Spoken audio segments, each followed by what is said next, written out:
Hello friends, welcome to Tutorial Ace, and in this video you are going to learn an important language, and that is called Dart. Now the question is, what is Dart? Dart is an object-oriented modern programming language. Dart is an object-oriented modern programming language. Dart is developed by Google. Since it's developed by Google, so you can understand this must be special and important programming language. The main language used for Flutter framework is Dart. If you want to learn Android and iOS apps development, and if you want to develop these applications using Flutter, then this one will be really very useful. If you learn Dart properly, then it will be very easy to learn Flutter framework.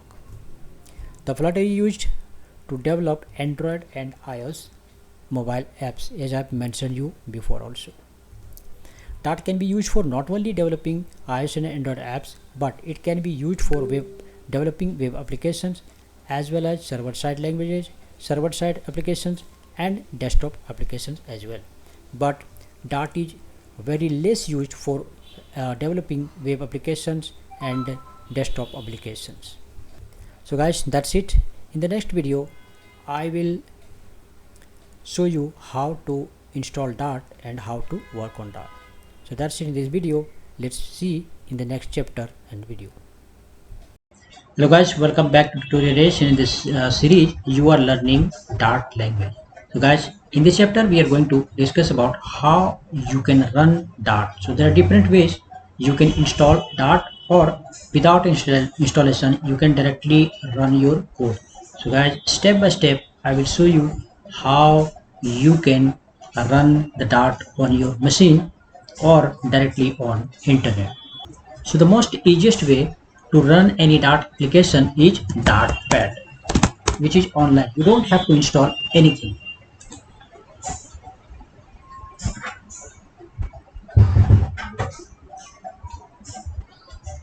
So here you can see this is the editor in the left side, and the output it will show in the right side. For example, this is a very simple Dart application which if you run, after clicking here you can see the output in the right side. Here is the output. So you don't have to install anything in your computer, but for this, as you know, there should be internet connection, and sometimes it's slow showing the output. So the best way is to run the Dart in your own local machine. And the second way to run on your local machine, you can run on Visual Studio Code. So in case you have not installed Visual Studio Code, then you can download from here VS Code. It's totally free, open source.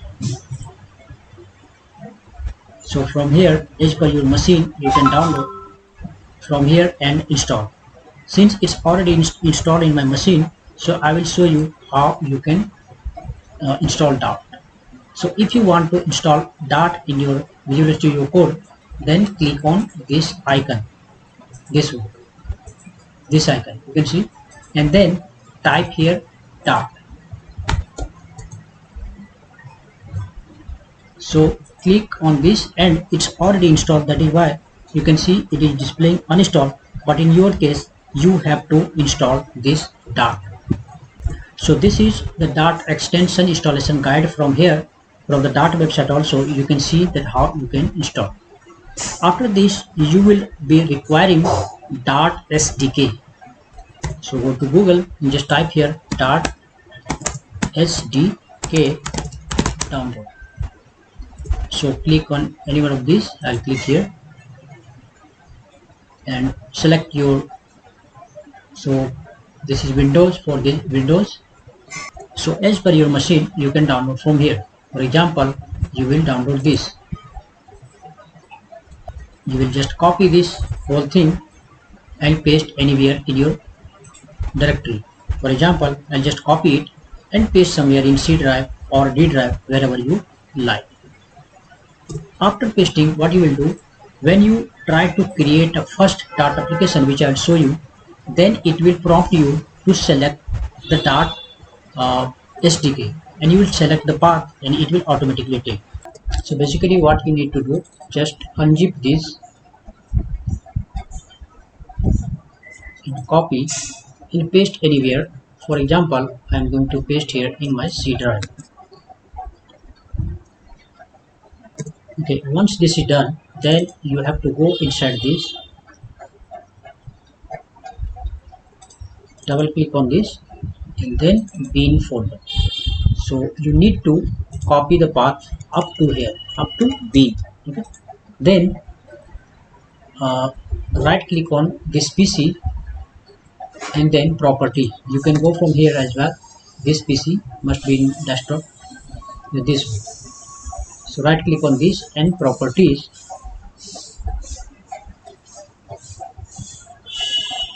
or simply you can type here from here also environment variable or uh, advanced setting. So from here go to environment variable and then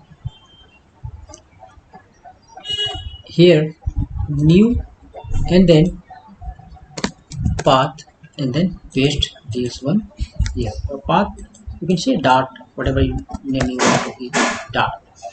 Okay, once this is done, then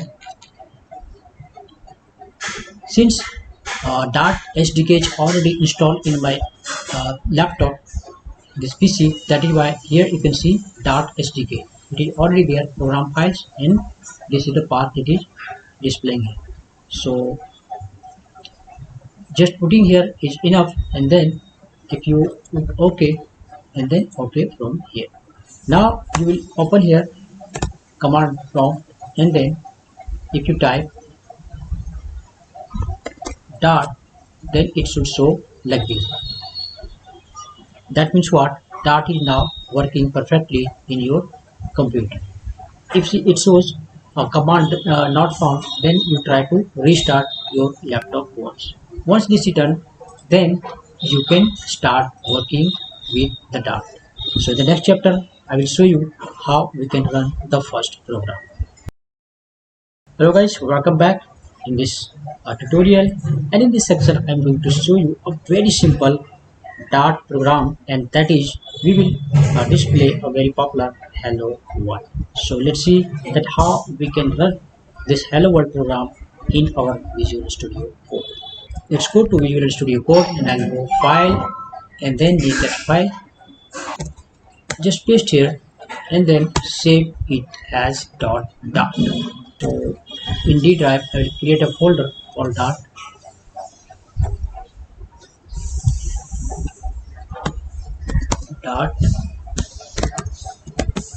programming.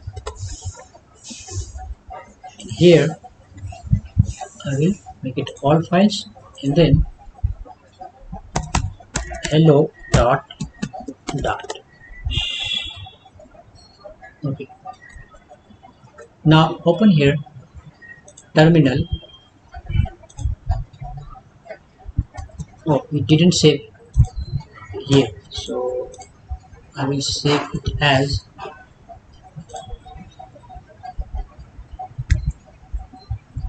it is saved somewhere else. Hello dot. Now I'll delete this and I'll try to open it again. New terminal and path I have to run this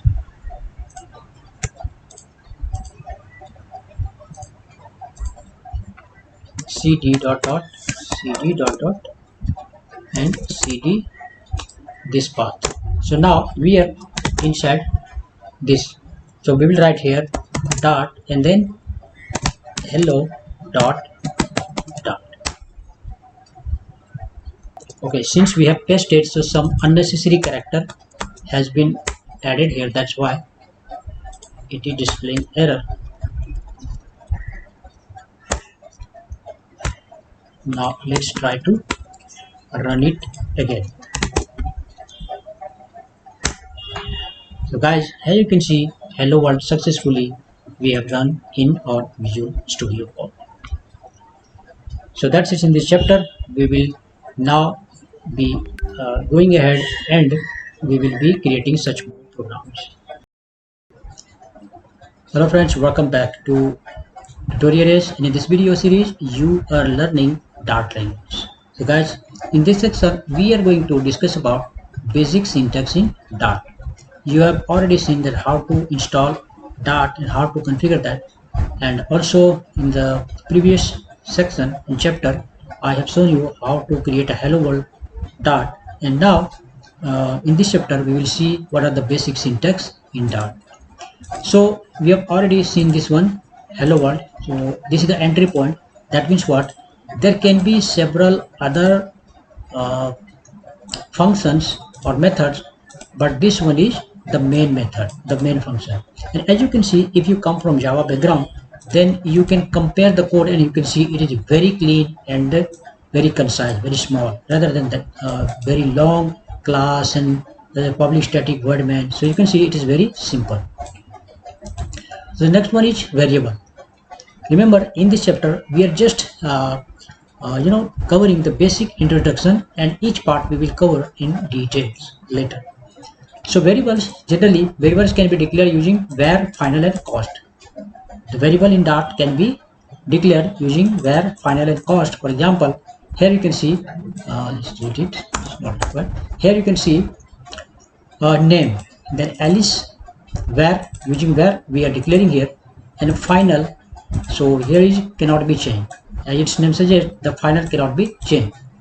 And then this one is const pi, that means it is compile time constant. It's compile time constant. So now if you will print, then you can see that here. So let's run this code in Visual Studio Code so that we can see that how this works. And now let's open VS Code.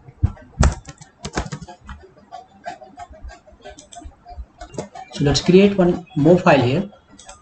The name will be basic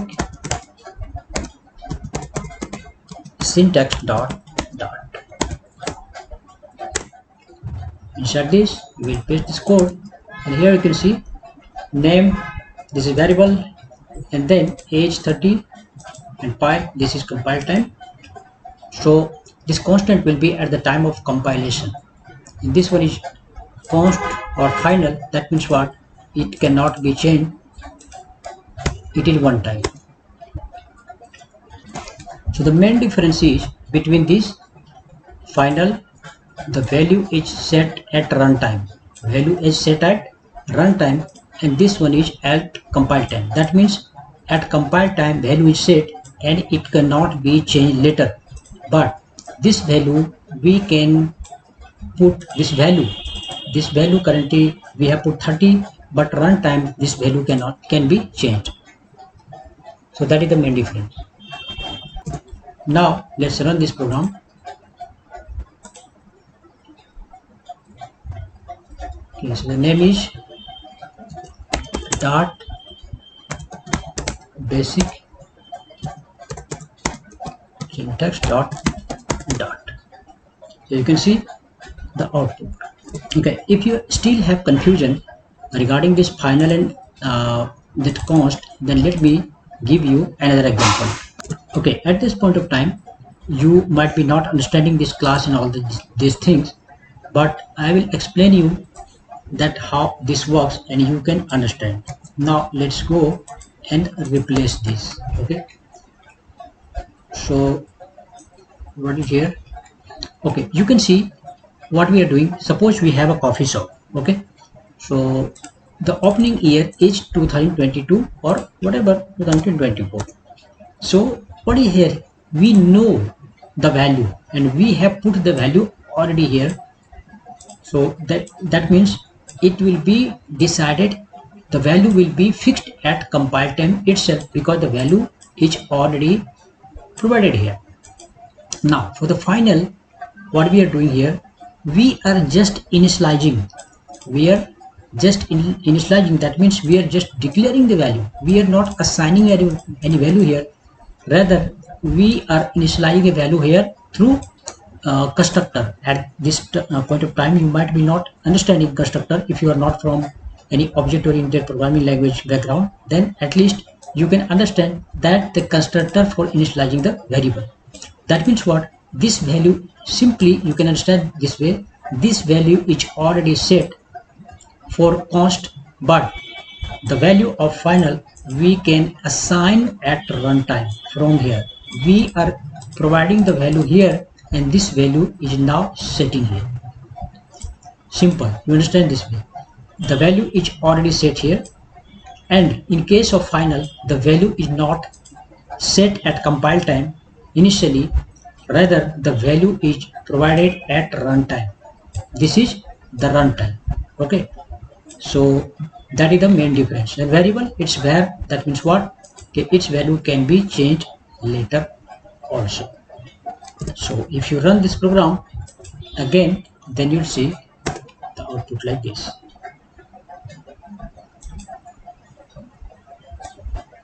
Here you can see it's showing coffee, this name, and year, this one, and all the values here. The next one is data type. So Dart supports various data types. We have separate chapters for this and we will see one by one, but since this is the basic syntax, that's why we are covering just the introduction part. So data type what? As I've already mentioned in previous chapter, that Dart is a statically typed language. That means what? But optional. That means what? We can define the data type here. So in case of here, in the previous example, you can see where we have not defined any data type. That is called infer data type. Means automatically it will understand that what kind of data type this is. Since this is a string, so automatically it will assign string data type. Here number data type or integer, whatever. But specifically means clearly we can define the data type ourselves. So for example, here you can see in we are defining here int, double, or decimal, integer, or string, or boolean. So these are the different types of data types which are supported by Dart. So these are the basic syntax of data type. Now we will see next the string.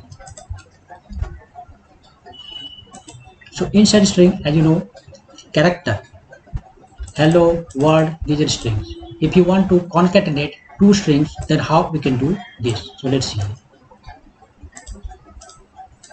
Let's see an example of concatenating or combining two strings. So we have written here single quote and double quote also. You can use both. So here string, that means we are providing a data type, and then single quote, hello, word.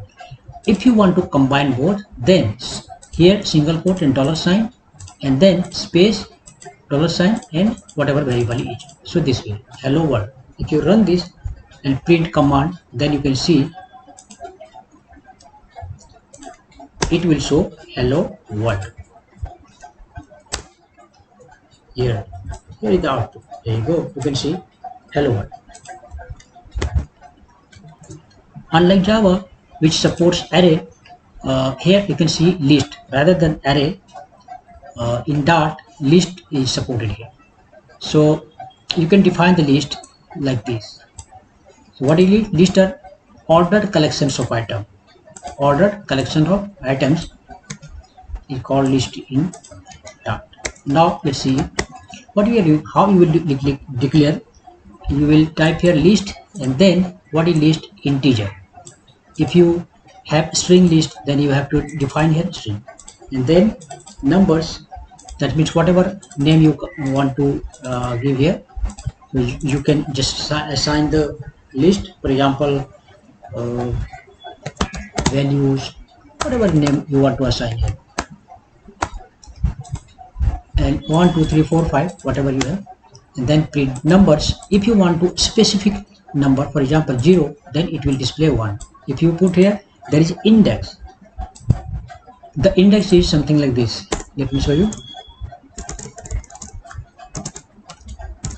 0, it starts from 0 1 2 3, so that's it. That means the index of 1 is 0 1 2 3, and it will be 4, no? Up to 4. Since it starts from 0, that is why it is up to 4. So we will cover the list in detail later, but this is just an introduction part, that's why. The next we will see in basic syntax map. So what is the difference between map and list is that, okay, let's comment it. Here you can see there is single value, means only value 1 2 3 4 5. This is only value, but key was hidden here 0 1 2 3 4. But in this case we are defining key as well as value, key value. So this kind of data is called map in Dart. We will know about this in detail in a separate chapter.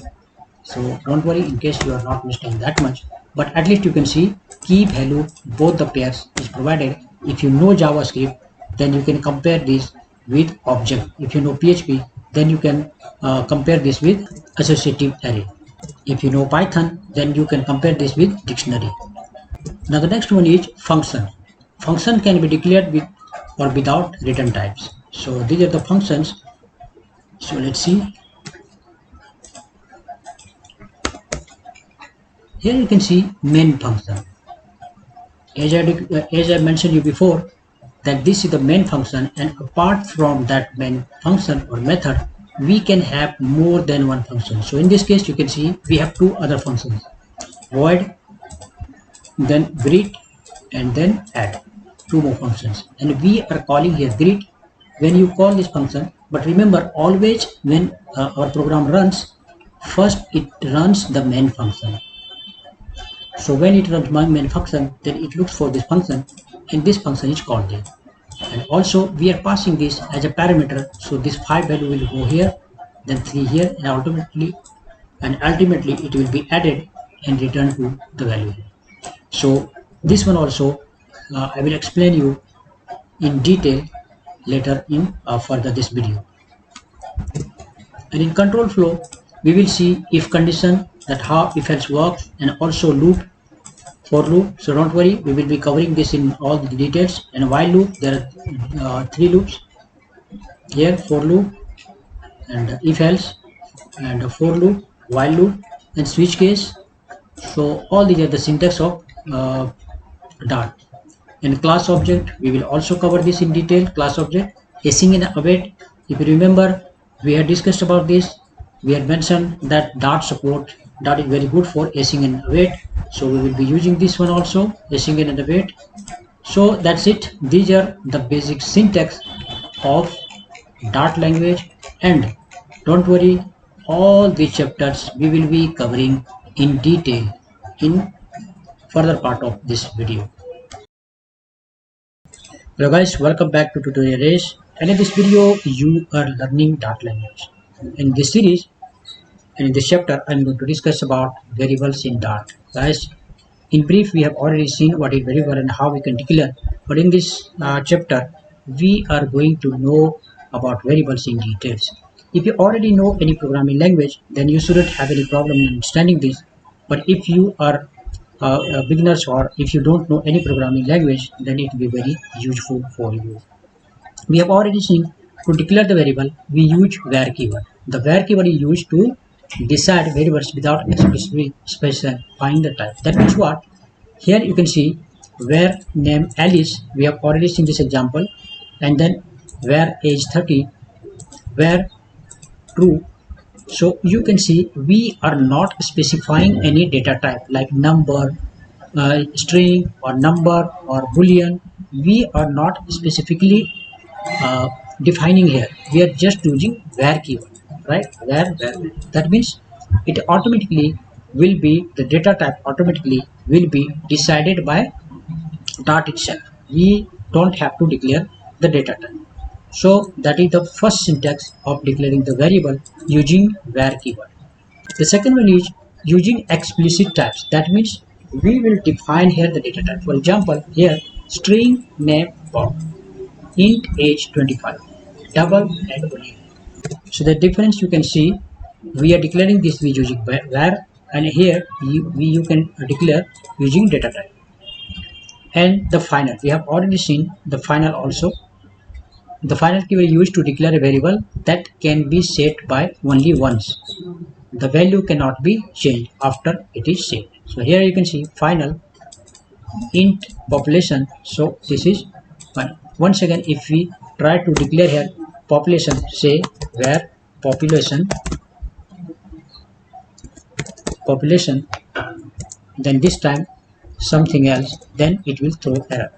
So better, let's see with example. So what we will do, let's go to our VS Code and we'll say here variable dot. Just type it here. So what we are doing, final newer, that final int population. If you run this, then it shouldn't have any problem. So not cd dot variable dot. You can see this is the output. Now what we will do, we will try to write here city name, say where city, and then say Kolkata. You can see it is throwing error. If you put mouse here, then it will show the name city is already defined because we have used here keyword called final.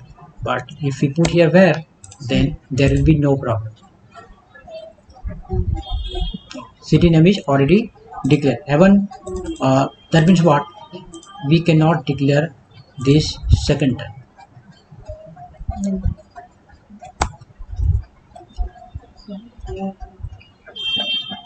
Yes, this way, if you just declare this with where keyword, then you can see there is no error, right?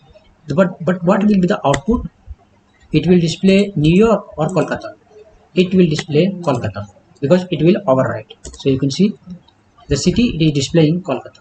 But now if we put here final, in that case it will display error.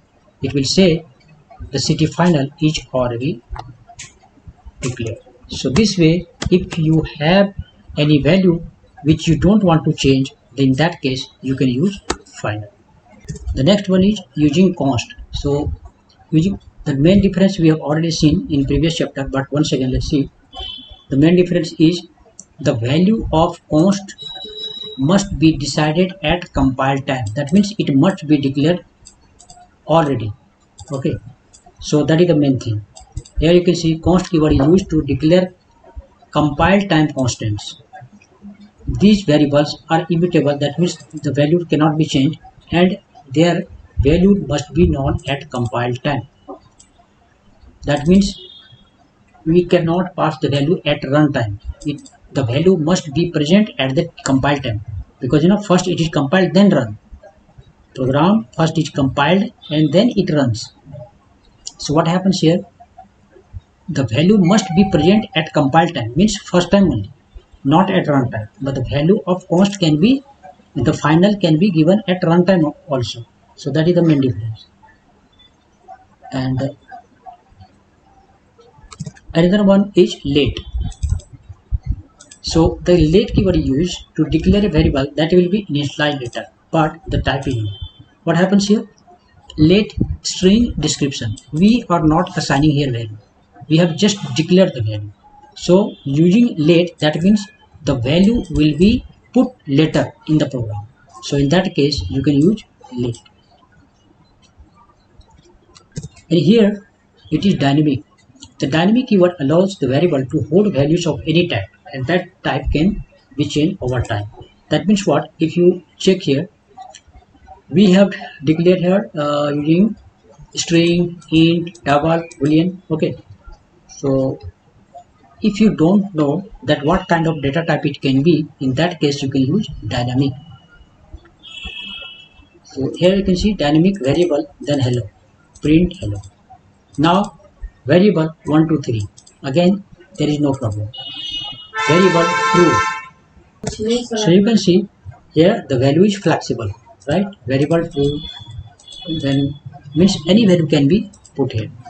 Now the next one is null safety. And the last one is null safety. This is a very important feature of Dart. So what is meaning of null safety? So Dart has null safety which helps avoid null pointer exception. So what does it mean? For example, if you declare the value, say uh, int like this, int and then age, you have nothing. In this case, since it doesn't have any value, so it may throw error. So what we do to avoid this error, we just write here this question mark. That means what? Null safety. Means if there is null, then automatically null will be assigned here. Null level integer. Okay. So print output will be null. Now age equal to 30. Later we will put here age 30. Then output will be 30. Means if you have not put anything, then still it will not throw error through this syntax, and that is called null safety. So here is the summary. The summary is therefore this way we can declare where, and explicit we declare data type, and final using we don't want to change, and this way other things also. Hello guys, welcome back to tutorial days, and in this video we are going to discuss about Dart operators. If you come from any of the programming languages, for example C, C++, Java, then you won't have a problem understanding this. In case you don't know any previous programming language, then still you won't have a problem understanding this. So there are different types of operators, and we will discuss each one by one. So the first one is arithmetic operators. In arithmetic operators, mathematical operations are performed. For example, if you check this example, int a equals to 10, int b 3. So now here you can see a plus b, then it is 13. This is just simple calculation, plus, minus, multiplication, division, and modulo operator. So what is this modulo operator actually? Modulo operator is a remainder. For example, if you divide 3 by 10, then the remainder will be 1. So just if you copy paste and check into Visual Studio Code. So let's do one thing here. Let's create a new file called operators.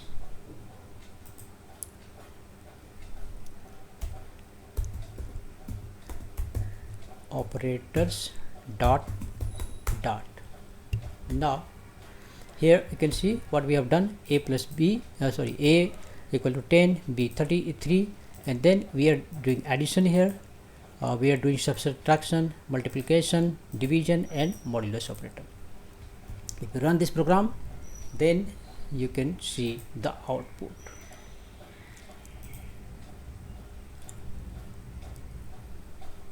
Okay, so our file name is operators. So we have to write here dot operators dot. You can see the output: addition 13, subtraction 7, multiplication 13, and division this, and modulus 1. So as you can see, it is very simple. Now the next one is relational operators. As its name suggests, relation. It will have relation between two variables. So let's copy this and just run this as well. Just delete this. So here you can see a has 10 value, b has 20. We are equating here. Remember, this single is not equal to operator. This is assignment operator. This one is assignment operator because the value of right side is assigned to left. The value of right side is assigned to left. So now this one double equal to is called equal operator. That means what? We are comparing the value of a to value of b. So now if you say that a and b are equal, then definitely it is false. If you are saying a and b are not equal, then it is true because both are not equal. If you say a is greater than b, then it is false because a is not bigger than b.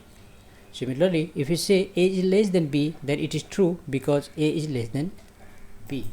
Now greater than equal to, you can combine two. For example, greater than equal to, it is also false. If we say a is less than and equal to, it is true. So this way you can do this relational operators. Now if you run again, you can see the output. So it's very simple, as you can see. And now let's see the logical operators. So how this will work, let me show you. In logical operators, there are mainly three types of logical operators, and that is, okay, so here will be simply put where.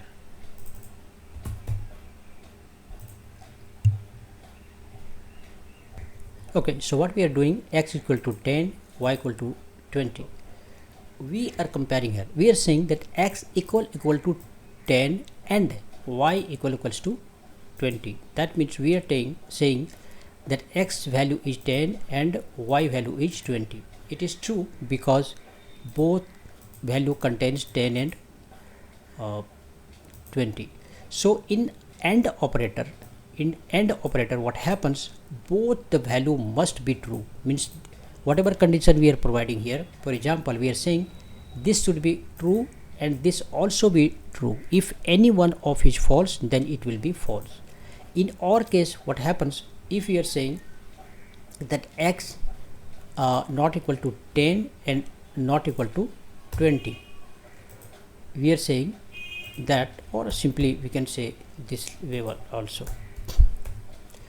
we are saying that x equal to 10. Suppose we are saying here 30 or 40. So you can see y value is correct, but x value is wrong. Still it will show true, because if any one of the values is true, this is false but this is true. So if any one of the value is true, then the result will be true. And this is just opposite. We are saying that x is not 0. We are saying x is not 0, and that is true. That is false, because x is not 0. It's true, because let's remove this first one. We are saying x is not 0, so it will be true. Here it will be true, not false, because x is not 0, x is 10. So now let's run the program and check. You can see this is true. Why? Because both are. So in short, you can understand this way. This one, if all the value is true, then it will be returned true in AND condition. In OR condition, if any one of the value is true, then it will be true. And this is just opposite. What we are saying? We are saying that x is not 0, which is true, because x is not 0, x is 10, right? X is not 0, and that is true, because x is 10, it's not 0. That is why all the conditions here are true. For example, if we say here for 50, then it will be false, because one of the condition is true but this condition is false. So if you run the program, then you will see the first one will be false. So this way there are three logical operators, mainly AND, OR, NOT. Now let's talk about assignment operator. As you know, as its name suggests, assign means the value is assigned somewhere. So 10 value is assigned to A. Now you can perform different kind of assignment. A plus 5, so it is equal to A plus 5. So here the value will be 15. A plus 5. A minus 5, same way it will be 12. A into, it is equal to A into 2, A division, and this one is modulo. So the simple logic is, first the operation is performed and then the result is shown. If you run this program, then you can see the result.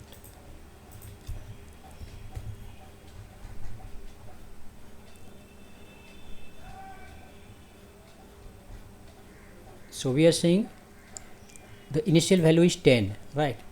So it will be 15. 5 will be added, 3 will be subtracted, and assigned to variable type int. Okay, so it is double, right? We can write here double. Float value means decimal value cannot be assigned to integer, that is why it was showing error. So if you run the program, then it is very simple. You can see the value is a plus 5, 15, here 12, 24, 6, and then this. Now the next one we will see unary operator. So in unary operator, what happens? Single. Unary means single. It will perform itself. For example, the initial value is 5. Now you are writing plus a, and you are writing minus a. So it will show 5 and 5. If you write here a plus plus, then 1 will increase. It is equivalent to, let's run the program here, then we will make modification there only.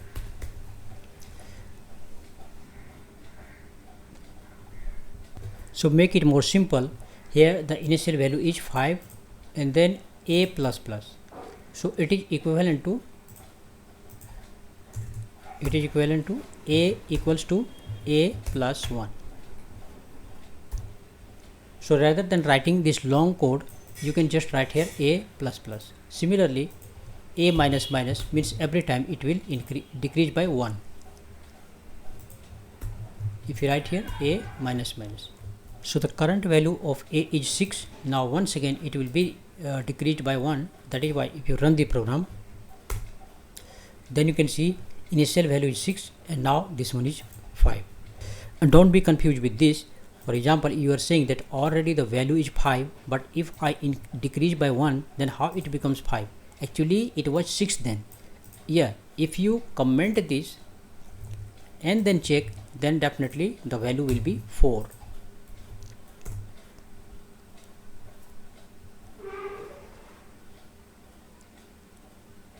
Oh, I just commented this. This time the value will be 4. Here you can see it is displaying 4, decreasing by 1, but it was showing 5 because we were already increasing this. So it was 6, then again it was decreased by 1. So now first it was 6 and then it is 5. So this is called unary operator. Now the next one is conditional operator, or it is also called ternary operator. Now let's see this.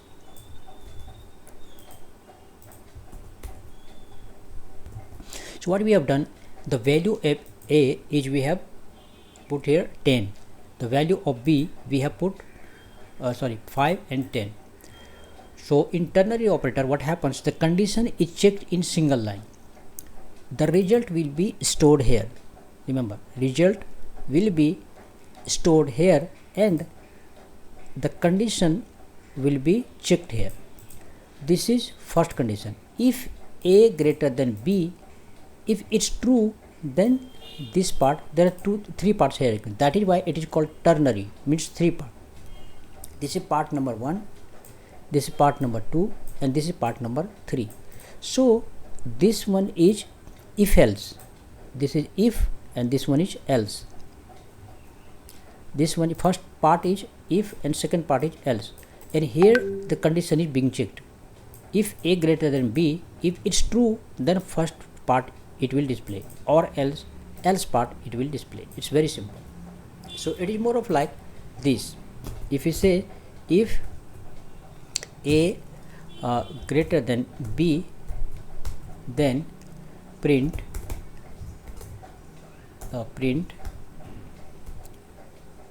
a is greater than b, else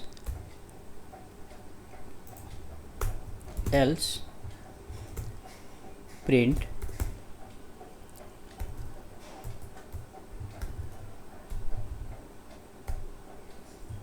b is greater than a, print. Okay, so you have two options. Either you write this long code or you can write this in single line. Both are equivalent.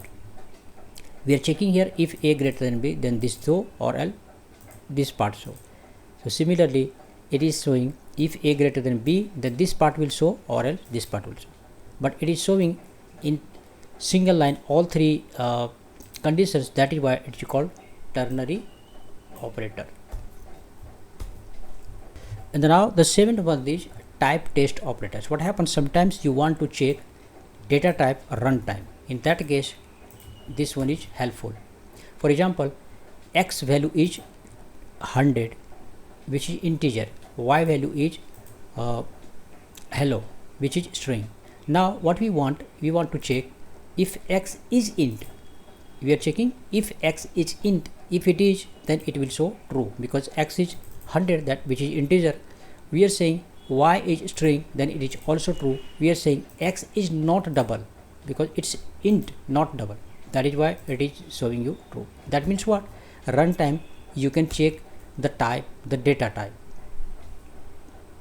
Now let's see this bitwise or shift operators. It is a bit complicated to understand, but if you follow this video properly, then you won't have problem. The value of a bitwise is this binary. If you search in Google,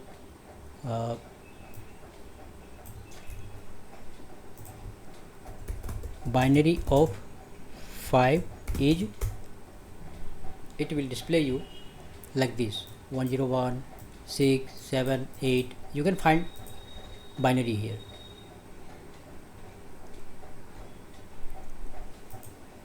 So what happens here? The binary of 5 is this, binary of 3 is this. Now we will do bitwise operator with AND. This is called bitwise AND operator. We are saying A and B. So the result is 0, 0, 0, 0, 1. So why it is 0, 0, 1? Because let's come here with the explanation. I have done this explanation to explain you better. A, it is 5, then its value is, binary value is 0, 1, 0, 1. Next, this is B, binary value is this. Now if you do here bitwise AND operator, so what happens in AND operator? It is like this. What happens in AND operator? If both the value is 1, A 1 and 1, then it will be 1. It is more of like AND operator. In AND operator, you have already learned that both should be same, then it becomes true. So 1 and 1, then 1. If it is opposite, means both are not equal. This is not equal. 0 and 1 not equal. So 0, this is also not equal 0, and 0 will be always 0. So that is why it is 0, 0, 1. So here if you come back, then you can see the value is 1. Similarly, bitwise OR operator. In OR operator, what happens, if you see here, it is opposite of AND.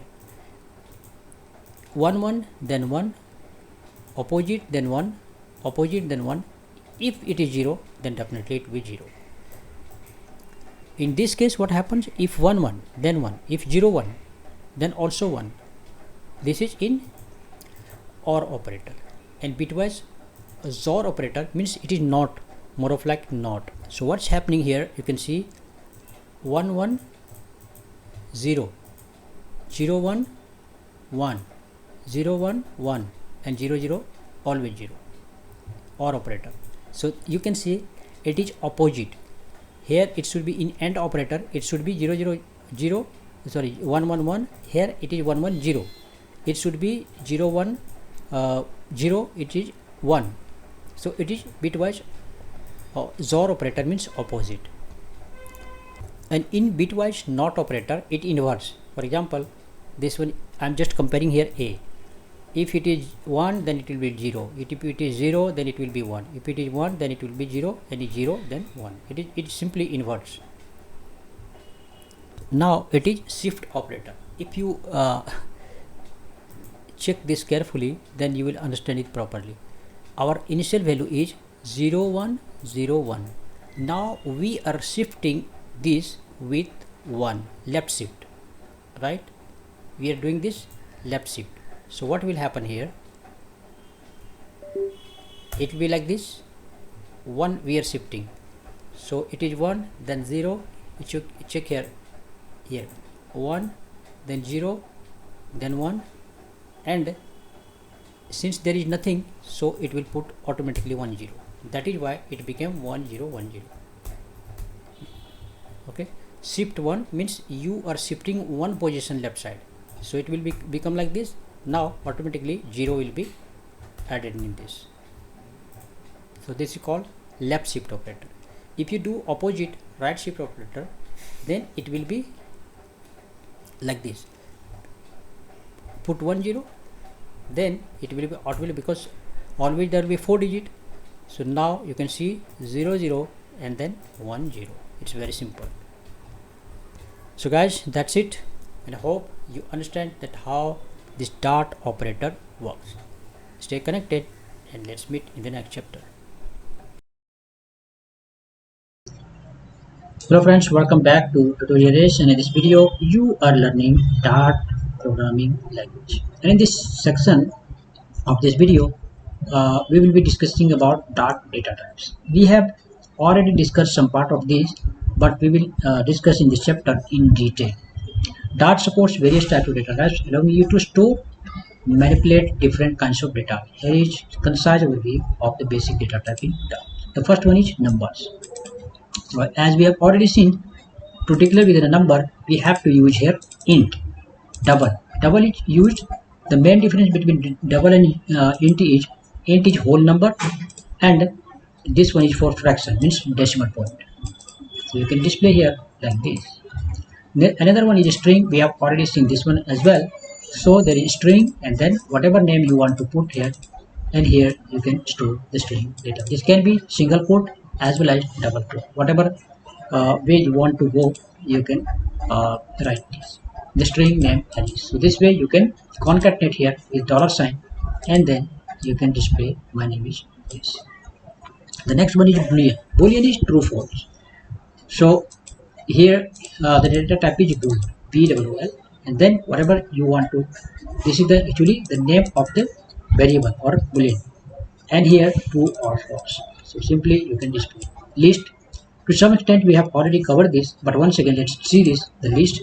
So list, the data type, list actually you have to declare here, and data type we are declaring here integer, and their string, and then this is multiple values can be stored in the list. If you put here string, that way you can store the value, string value, and finally you can print and display this. The next one is sets. The main difference between sets and this list is you can store here like this. So set int unique numbers and this, and apple, banana, cherry, etc. So in the sets, just you need to write here set, and then you can pass the data type like int, string. You can store the value here. Now the question is, what is the difference between list and set? Because in both the data types or collections, we can store similar kind of values. So there are two main differences which we will see. The first, list. List is elements in list are ordered. Elements in list is ordered. That means each element has an index and can be accessed by its position. Duplicates. A list can contain duplicates value. These are two important points. In the set, unordered. The elements in the set are unordered, and there is no index, and elements cannot be accessed by its position. Unique elements, that means what? Set will always contain unique value. It cannot contain duplicate value. So these are the two main differences. Now let's create one file called data types dot, and here we will see the practical example. What we have done, we have created here one list. So student, this is blank list here, student enrollment order. Alice, Bob, Alice, Charlie. You can see the duplicate value can be inserted into list, right? Now if you want to print, then through for loop we can print this. Now let's see the example of set. Here one more difference you can see. We are providing here curly braces rather than square bracket, and here Alice, Bob, Alice, duplicate value not allowed, it will throw error if we try to provide here duplicate value. Now also event Charlie this, and finally we can print this. Now let's run this. So dot and then dot data data types data types dot dot. So now let's see the output. Alice, Bob, Alice, Charlie. Which one? The first. That means list. And here Alice, Bob, Charlie. Alice is there 2 times. Here you can see, but it is displaying only 1 time because it will always print the unique value. One more important thing, if you check here, list is indexed. That means if we try to print here, say, so put a square bracket, and then if I want to display, so 0, 1, 2, I will put here 2, then semicolon. Let's try to run this. So as you can see, it is displaying Alice. Now since this set is unordered, so you cannot access like this. For example, if I want to print this, then event register, and then as soon as you try to write like this, for example like this, then it will throw error. You cannot access like this because already we have used like this. So that means what? You cannot access the value of set through its index. That means it is unindexed. So that is the meant to measure difference. Now the next one is maps. In maps, what happens, actually you can put key as well as value.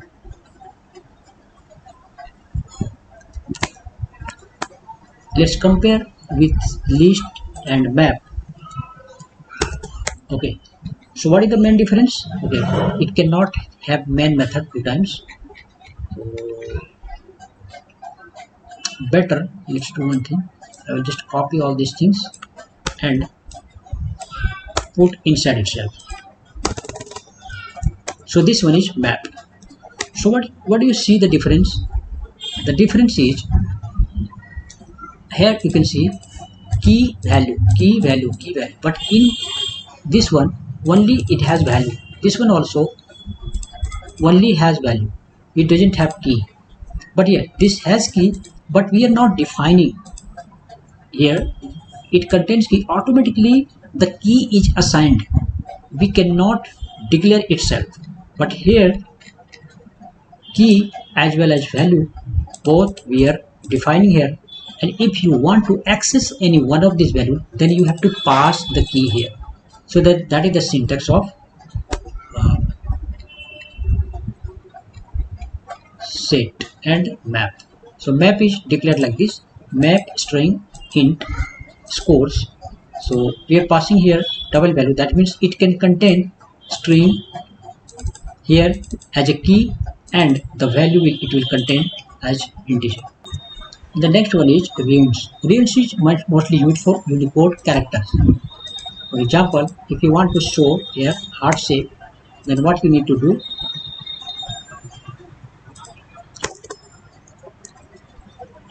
you can print something like this. Is Unicode character for heart symbol. That means if you want to show any symbol, in that case you can use this kind of Unicode character. Let's run and see the output. Here you can see the heart shape.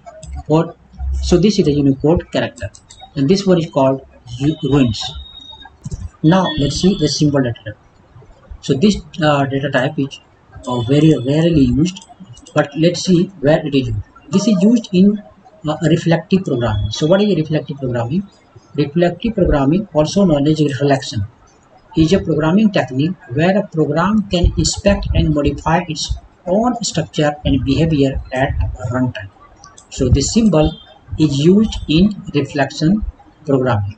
It's a vast topic, and this is beyond uh, the scope of this tutorial. So just for understanding purpose, the symbol is used at reflecting or reflection programming, where the value is dynamically changed at runtime. So you can write something in the programming like this: symbols, just like int or string you write, you have to put here symbol, and then I will name dot code. If you print here, then it will show here a dot code. Null safety, we have already discussed about this. Int, so in null safety what happens actually, let's run this program.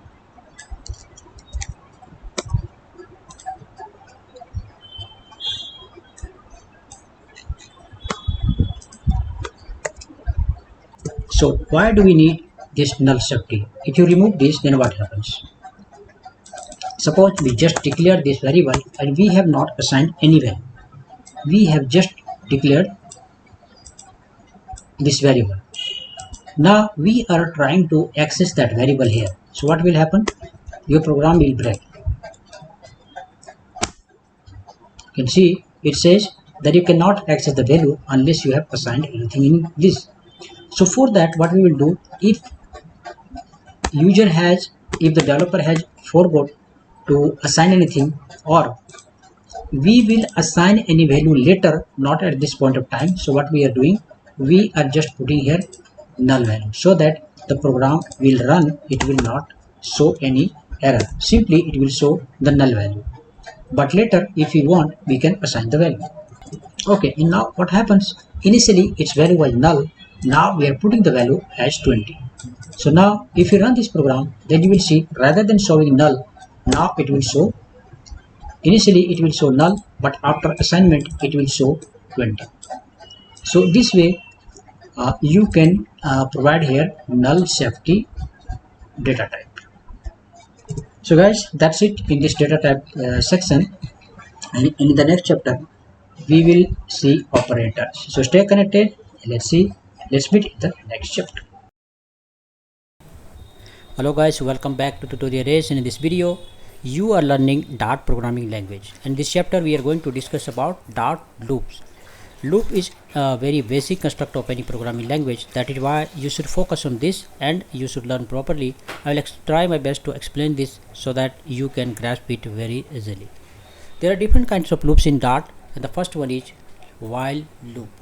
Normally there are three parts of loop. So let's copy this and just I explain you directly in the code. So let's create a new file called loops dot. What happens here? This is example of while loop. This is called initialization. That means what? From where the loop will start. So we are saying the loop will start from 0. This is called condition. So this is the second part. Here the condition is checked that how far this loop will go, and finally this one is called increment or decrement. So what will happen here? It starts from 0 and then it checks the condition. If a is less than 5, which is true because 0 is less than, so it is checked like this. First time it will check 0 is less than 5, true, it's true, because 0 is less than 5. Now what happens here, it increases by 1, 0 plus 1, so now it's 1. Okay, next time it runs again, so now I is 1. Now it check 1 is less than 5, yes, so this way it will check 4 is less than 5, it's true. When it goes to 5 is less than 5, then it becomes false, because 5 is equal to 5, not less than 5, so loop will get terminated. So this way loop runs. So this is the example of while loop. Now we will see do while loop. In do while loop, what happens, the condition is checked at last, not in the beginning. Here the condition is checked in the beginning, so if the condition becomes false, for example, if I am putting here 10, then okay, before that let's run the program so that you can see that what is the output. So we will say dot loops dot. You can see 0 1 2 3 4, 0 1 2 3 4. It started. If you put here 1, then it will be 0 1 2 3 4, 1 2 3 4 5, 1 2 3 4, and not 5, because we have already said, yeah, if you put here less than equal to, then it will go up to 5. 1 2 3 4 5. But if I put here the value 10, then it won't show anything. If you run the program, then you see it doesn't show anything, because condition is false. We are saying here that 10 is less than 5, which is totally false, and condition is checked, it does not enter into this part, so automatically the loop gets terminated. Okay, now go to another one, and that is do while loop. The do while loop is similar to while loop, but it guarantees that the loop body will be executed at least once. Okay, so now let's copy this and just paste here, and we will definitely just comment this out. What happens here, the value is 0, right? Starting value is 0. The condition is checked at the last, so that is the main difference. Condition is checked in the beginning, but in this case condition is checked at the last. So even if the condition is false, it runs at least once. For example, I am telling the value of I is 10, then it is getting checked here. 10 is less than 5. We are saying 10 is less than 5, which is false. Still it will run at least once, in spite of being the condition false. You can see at least once. Why? Because it runs first, checks later. It runs first one time, but it will run one time and then checks last. So by the time it is checked, it has run at least once. So that is the main difference between while loop and do while loop. Now the third one, we will see for loop. Now the third one is for loop, and as you can see, it is very concise, very short and compact. What happens here, all the parts, initialization, condition, increment or decrement, all these are written in single line.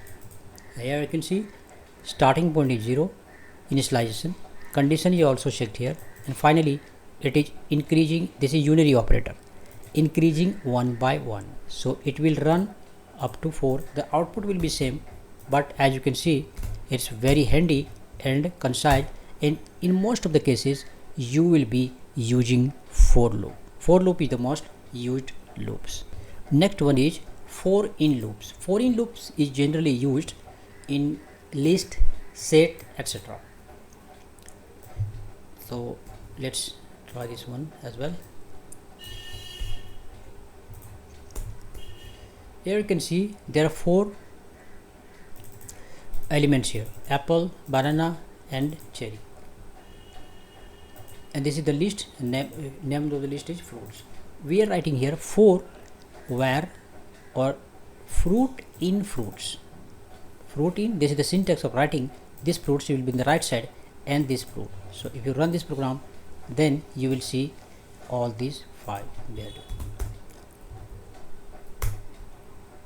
You can see it is displaying like this. The next one is for each. We can run the program using for each also. For example, just comment this out, and then here you can see we have the list 1 2 3 4 5. You can display the elements, these elements, using for each also. Numbers, this numbers, dot for each, and then number. Print here number. So if you run this program, then this will also display all the elements starting from 1 to 5. So using for each also we can display the list or set.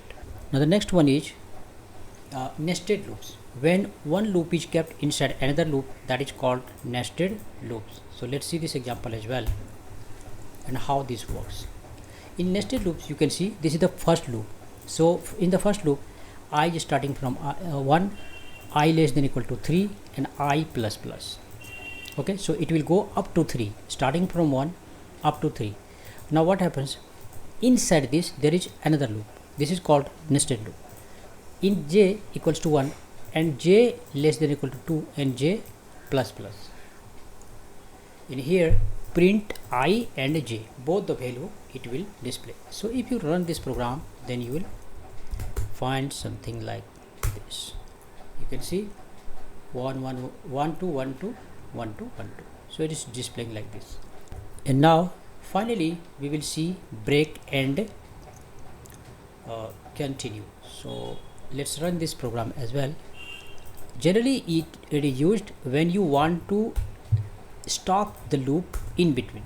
For example, this is starting point is 0 and it will go up to 5 I plus plus. But what I want, when it reaches to 3, it should break, it should stop the loop. So it will, using break, you can stop the loop in the mid. You can see 0 1 2, and as soon as I is 3, the break condition works. So rather than break, here if you write continue, then it will skip 3. It is showing 0 1 3 2 3 is skipped, means excluding 3. It is displaying rest of the loops. So guys, that's it in the loop section. Hope you understand, and we will meet in the next chapter. Hello guys, welcome back to tutorial days, and in this video you are learning Dart programming language. So guys, in this section we are going to discuss about if else and else if in Dart. This is very important part, and if you don't know if else properly, then you won't be able to work on this programming language. So it's very important to know if else, and it is very simple as well. So guys, let's start here from if condition. If condition is very easy. If you run this program, then you can start. So let's make a new file called if else dot dart. Now paste here. It's very simple. You can see int number, and we have just put 10. We are checking here if number less than 10, then it will display this. So it's very simple. If number is less than 10, then it will display this value. So definitely if you run here, it won't show anything. Dart loop, no, its name is if else. Dart if else dot dart. Number is positive. It is saying number is positive. If number is greater than 0, then of course it is greater than 0 because it is 10. It is saying number is positive. So this way you can check any of these conditions. For example, if I put here just password string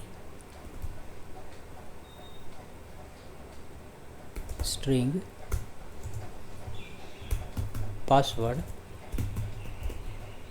equals to ABCD. Then if you want to check if password equals to ABCD, then here it will say print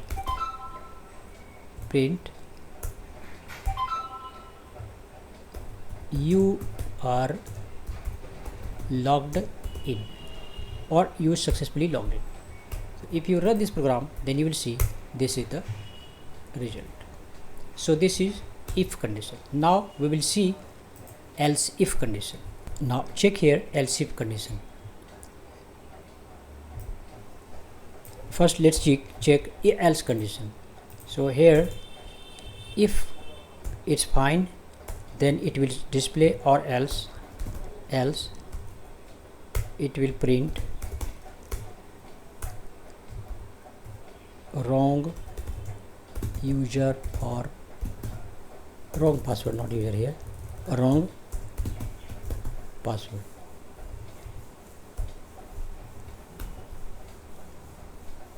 Okay, so now if it is wrong, then it will display the second part. Here you can see it is showing wrong part. So if this is true, then it will display this part, or else this part. Now let's see the third section. Suppose you have three numbers. You just comment this out, all this. Suppose we have three numbers here. Okay, suppose we have three numbers like this. Number 1 is 10, 20 and 15. How you can compare all this?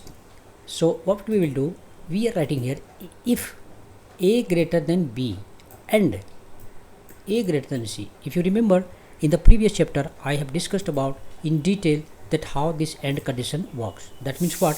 If both the condition is true, AND means both the condition is true. That means what?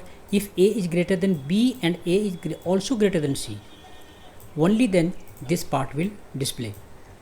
Now in the second part, what we are comparing here, else if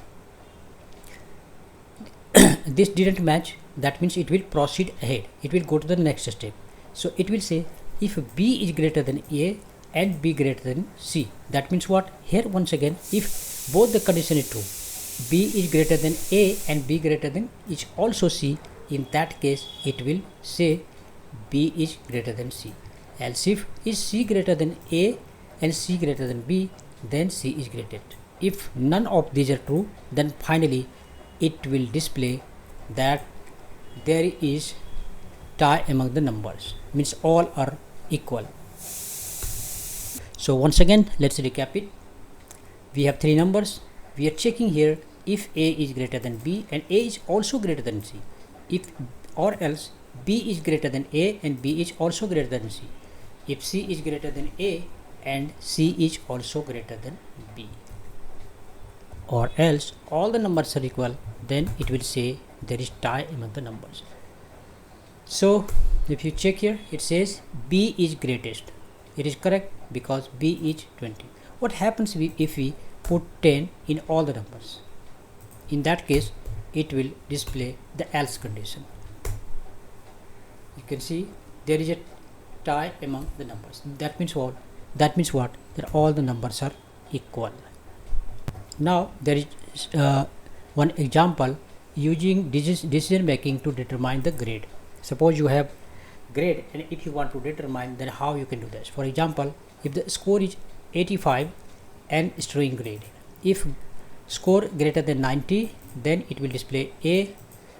Else if greater than or equal to 80, then it will display B. Else if 70, 60, then grade, or finally it will display F. So if you run this program, then you can see it will display the grade greater than or equal to 80. So that means what? this condition will match. So it will show the grade is B. Here you can see score 85 and grade is B. So what happens here? First this condition is checked. First this condition, if this condition becomes false, only then it comes here. If this condition is false, only then comes this one. So what does it do? It starts from checking from the top to bottom. Now so far we have put the number hard coded. We have manually written the code here. But what if we want the user to enter the code and then decision making or whatever calculation we want to perform? If we want that kind of program, then how we can do that? Let me show you. If you want that kind of program, then what you have to do, you have to import first here dart.io, input output. What we will do, enter first numbers. Let's do one thing, just copy, then it will be easier to understand here. Okay, so what we are doing, we are importing this module called dart.io. Now we are saying enter the first number. Once you enter the first number, then it is double num1 double dot parse, it will parse the number stdin read line sync. So from this code it will take the input and will store here in num1. Similarly, when you enter the second number, it will machine will take the number and then it will store here in number 2, and finally it will check here if number 1 is greater than number 2. Same if else condition is here, but this time user will be input rather than hard coded. So if you want to check this program run here, it is asking you to enter the number. For example, I am putting 20 and this one is 30. It is display 30 is larger than 20. So guys, hope you understand this. Here is some exercise. If you want to check, then you can learn by doing these exercise. So that's it in this if else condition. In the next chapter we will see switch condition. So stay connected and let's meet in the next chapter. Hello guys, welcome back to Tutorial Race. In this video you are learning Dart switch case. In this chapter we are going to learn Dart switch case. In the previous chapter we have learned if else condition. In this one I will discuss about Dart switch case. What happens if you have more than 3, 4, 5 this kind of conditions? Up to 3, 4 if else condition is fine, but if you have several conditions like 6, 8, 10, maybe any numbers, in that case it is useful switch case rather than writing if else condition. So how this works, let me explain you. Rather what I'll do, just copy this and then, so what I'm doing guys, I'm just copying pasting, because rather than writing this whole code, it will be, the video will be very long and it will take a lot of time just typing line to line, character to character. So that's why I'm just copying pasting, and but I'm explaining that how that works. Switch case.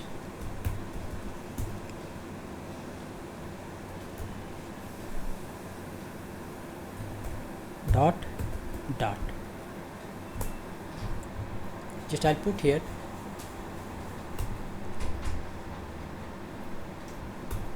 string day, then this is Monday.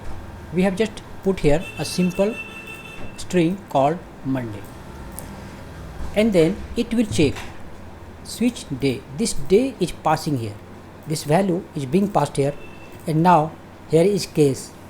It check, it is just like if condition. If case is Sunday, then it will print and show you it's Sunday, so relax. If it's Monday, then it will show you Monday. So whatever you are putting here, it will match and it will show that one. And what is this for break? That means after displaying certain things, it will automatically get stopped. Showing this, it will get stopped. So for that purpose we are using here break. So if you run this program, then dot switch dot dot. You can see it's Monday, the start of the work week. If you write here Sunday, then it will check which condition is matching here. Remember, this is case sensitive, so it will match here, and this part will show, and it will break. So if you run the program, then this time it is showing Sunday. Sunday. But what happens if you write something else like this? What will happen?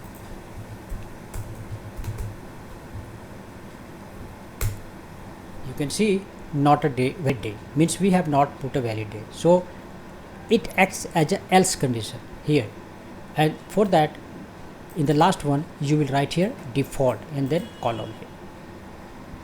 So guys, as you can see, it's very simple. So switch case is generally used in Dart and other programming languages also. That is why I thought it to cover here in this video. So that's it in the switch case. Let's meet in the next chapter. Hello friends, welcome back to Tutorial Days, and in this video you are learning Dart programming language, and in this section we are going to discuss about runes and enumeration. So what is runes actually? Runes represent Unicode scalar values in Dart. Generally this is used for emoji or icons, etc., which allow you to work with individual characters beyond basic ASCII range. For example, here is Dart Unicode. This is the Unicode character through which you can show this as a heart shape. So let's run this program and see how this works. Here let's create one file called runes dot dot.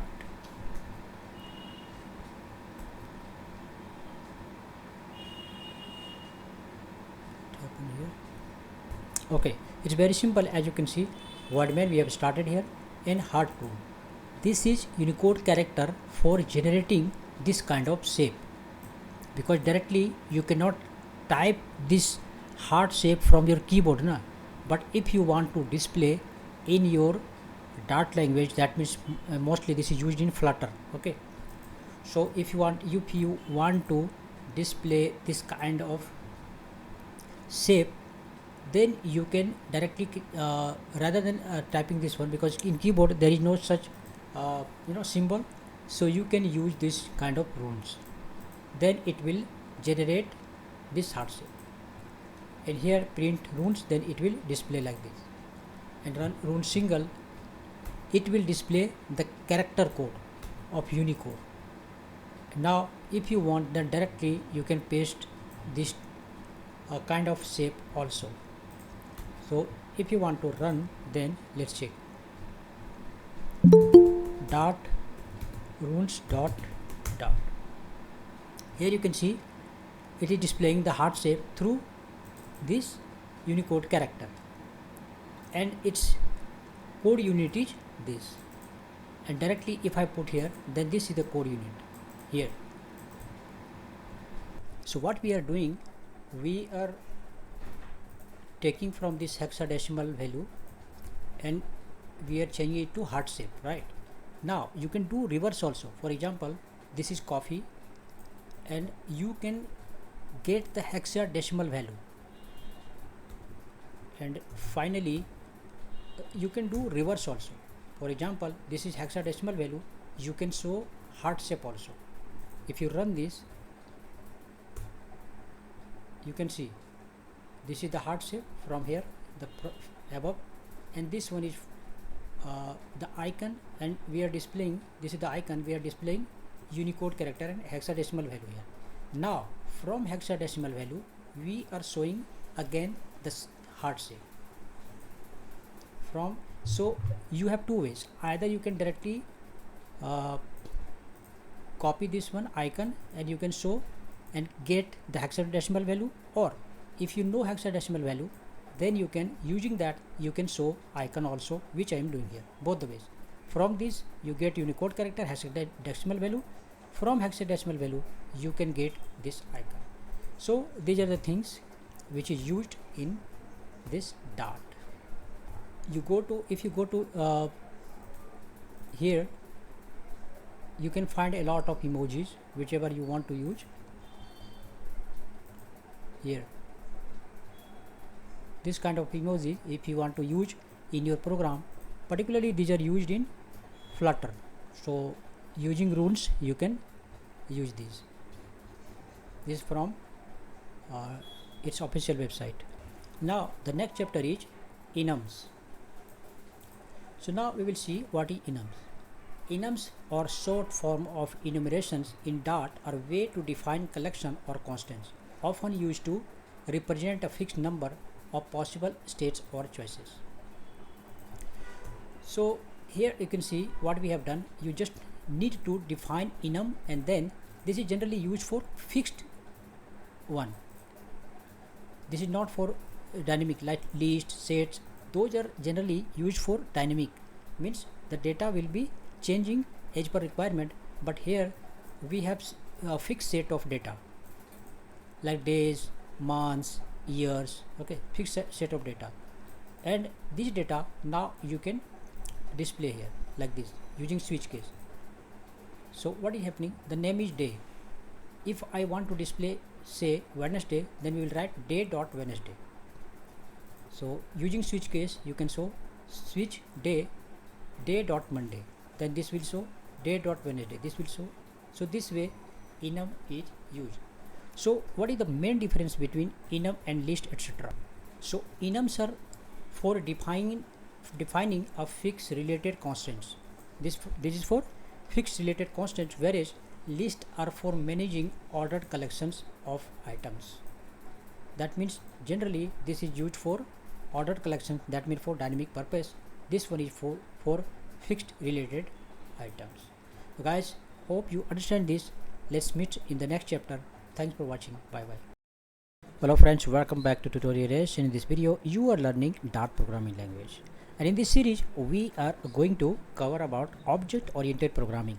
Actually this is not part of Dart programming language, but in case if you don't have any knowledge about object oriented programming language, then this video is very important, because unless you understand what is object, what is class, it will be difficult to proceed ahead. In case if you come from C++, Java or any object oriented programming language, then you won't have problem understanding this. You can skip this section of this video. There are some important features of any programming language. For example, any programming language will have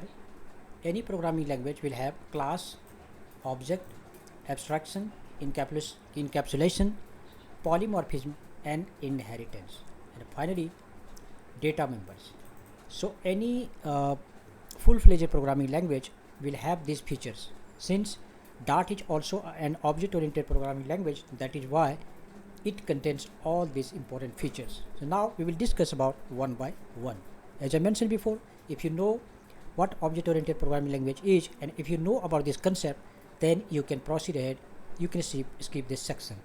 Another question is why object-oriented programming language is important, because nowadays all the modern programming languages, whichever modern programming language you choose, all are based on object-oriented programming language. So it is very important that you should know object-oriented programming language.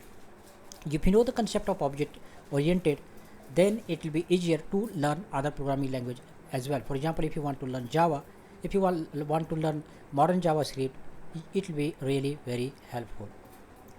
Now the question is why object oriented? Then the reason is easy to maintain. If the it's very important, and it's very easy to maintain the code if the code is written in object oriented programming way. Also the second one is it is reusable. That means what? If you create one class, then it can be used again and again. That means what? You have to write less code. The next one is suitable for real world projects. So all these are advantages if you learn object oriented programming language. Okay, so now the question is what is class? So a group of objects which have common behavior and features. So what is class? Class is a group of objects. Remember, group of objects which have common behavior and features. These two are important. Group of objects which have common behavior and features. Okay, so in any class there are two important points. The first one is behavior. That means in coding language we can say it is functions, and the second one is features. That means look and feel. We will discuss more about this in further section of this video. Now let's see what is class. Class is virtual. Class is always virtual. That means it is conceptual. It doesn't physically exist. When we think about the car, for example, if you think about the car, it is just thinking in our mind. It's the car, actual car does not exist. So we have visualization of the car first. For example, when we think about the car, that means a picture coming to our mind that okay, it's a small vehicle, private vehicle. We think something like that. So that is just imagine virtual when we talk about the class. Now, what is object? Object is an example of the class. For example, when think about the car, then when we say that these are physical existence of the car, these are physical existence of the car. In other way, we can say first a blueprint is created. Car doesn't it doesn't happen that automatically car design is directly designed. It's not like that. First it is designed, and then same design is converted into the real car design. So this one, the blueprint, is called the class here, and the physical existence is called object. So here you can see this is class and these are objects. Now the next part is what is abstraction. So showing essential features is called abstraction. For example, you see the car. In the car, what happens? There are a lot of internal machines, internal nuts and bolts, but those are not visible. The only part which is visible is, for example, steering wheel, gear, accelerator. These are visible parts. So these are called abstraction. So the driver only has to know how steering wheel works, how gear works, and accelerator works, because these are essential part. So highlighting the essential part is called abstraction. Now, what is encapsulation? Encapsulation helps in abstraction, means hiding unnecessary section, hiding unnecessary part. For example, in car you can see there are lot of wires, lot of nuts, and a lot of internal things here, but any driver doesn't have to know about all these things, right? So internal parts of the engine is hidden from the user. Driver or user doesn't have to know that how petrol is converted into gas and how it is converted into electric. The only thing one has to know is how they can drive. So hiding unnecessary part is called encapsulation. Here you know what happened. Highlighting, showing essential part is called abstraction, and this abstraction is helped by this encapsulation, means hiding unnecessary part. Now we'll see the polymorphism. Behaving differently in different situations is called polymorphism. This hybrid car flies in the sky. This hybrid car can fly in the sky, but when it reaches to the land, it can run on the roads as a normal car. So that means what? The same car behave differently in different situations. Now what is inheritance? When features of parent is taken by the child is called inheritance. For example, vehicle is the base class, the main class, then multi-wheeler is also inherited from here.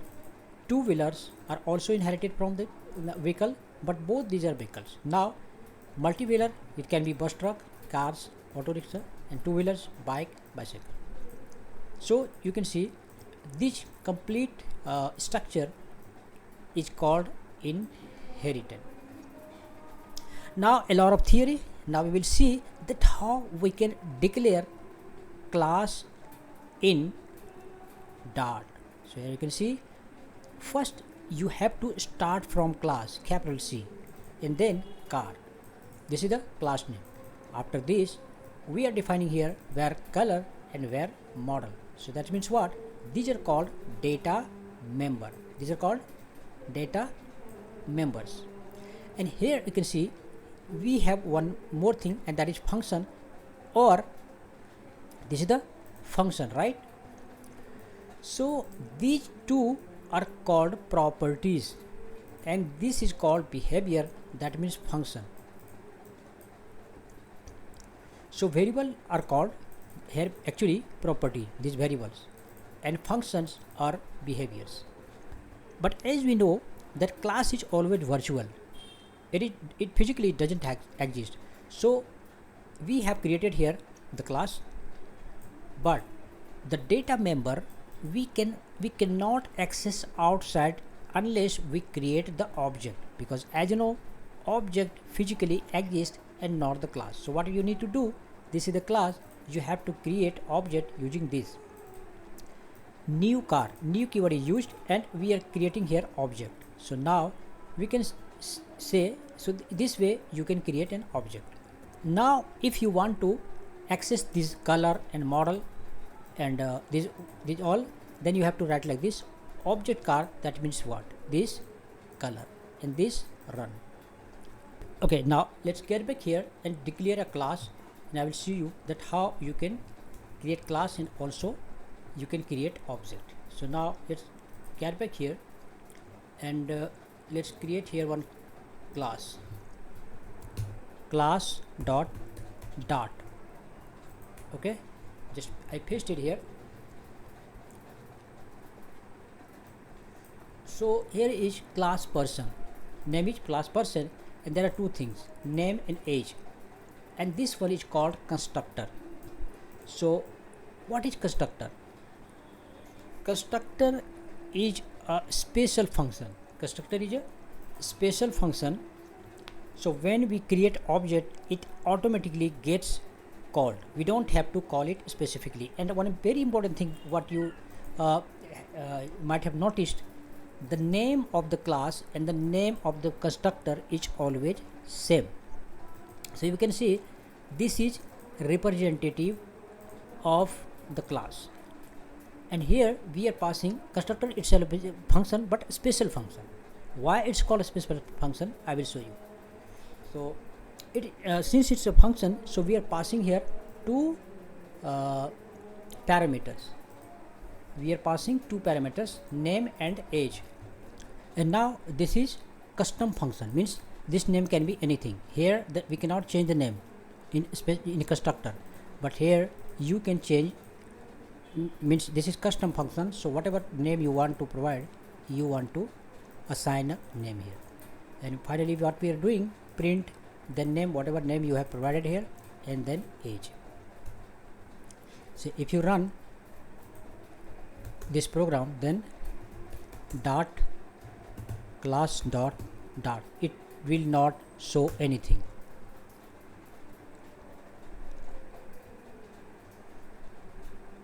Because we have not defined here main function, etc. Now let's create here main function. So we'll write word main. Inside main function we will create an object, say person1 equals to new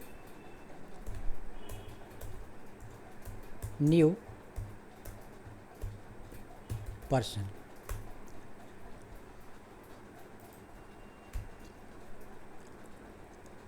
Okay, so now here we need to delete this. I'm writing here name and then age.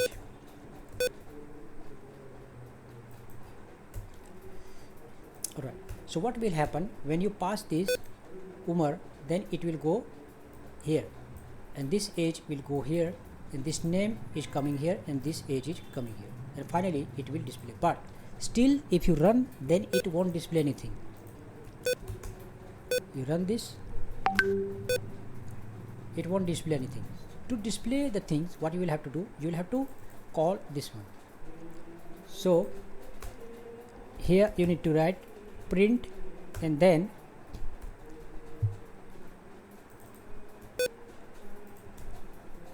then person1 dot greet, person1 dot greet. Now let's run. Oh, we don't need to write print because print is already above, so simply we have to remove this print, person1 dot greet, that's it. Now if you run, then you can see, hello, my name is Umar and I am 30 years old, right? So how this is working, what we have done, first we have created this class, and as I mentioned you before, class is always virtual. These are two properties, these two are properties, that mean name and age. And what we are doing here, person this dot name and this dot age, this is this dot name and this is this dot age. This is constructor, and through constructor, why we need constructor, that is the important question, because we have to pass the value, but in the class you cannot write like this. Then how you will pass the parameter? The parameter can be passed using the constructor. So this we are passing the value into the constructor, and finally from constructor we are getting this value and displaying through this void. But all these things, these two and also this function, you cannot directly call. So what you will have to do, you need to create an object. Without object you cannot access the class because class is virtual. So you have to create here object, so using var, and you have to use new keyword. This is syntax, new and then person. So the person here, that means what, this constructor we are passing here name and value, these two things, and finally we are calling here person1 dot greet. Also you can create more than one object from the same class. For example, I am writing here where person2 new person. In here you can give any other name. That means what, when any design is created, then more than one cars is created, na? Design is single, but with the same design there are many cars, many cars is now created, manufactured with the same design. So this is our design, and now we are creating different name here. Say this time I am passing here 50, and now person2 dot greet, person2 dot greet.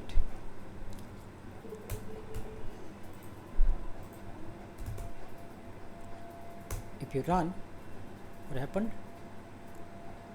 Oh, semicolon is missing here. So unlike JavaScript, you can see you must provide semicolon. So guys, you can see now this is Umar and Karim. So these two are working perfectly here. So this is how the class and object works. Now let's discuss about more about constructor. We have already seen that there is always one default constructor. So Dart classes can have multiple constructor, including named constructor and default constructor. So what we have used so far is default constructor. This one is default constructor, and the default constructor name is always same. And then the default constructor initialize the object when it is created. As soon as you create the object, then default constructor is automatically initialized. That means it is automatically called. So let's see named constructor, how we can write here named constructor, means more than one constructor, how you can write here. So class point, this is the class name, and xy, we have two variables or properties, we can say. We are calling here x and then this y. Named constructor point dot origin. So we can write this to avoid the error, point dot origin, then x value, that means we are initializing both the value, we are initializing, that is why it was showing error. Now point, so in this one the default constructor is being called, and this one is to call one very important thing you notice here, to call the default constructor we did not write here any name, but to call the named constructor you have to write here dot origin, point dot origin. That means what? You have to give the name here. That is why it is called a named constructor. So to call this, just p1 we are passing the value in this, and for this one we are passing the value this. So this way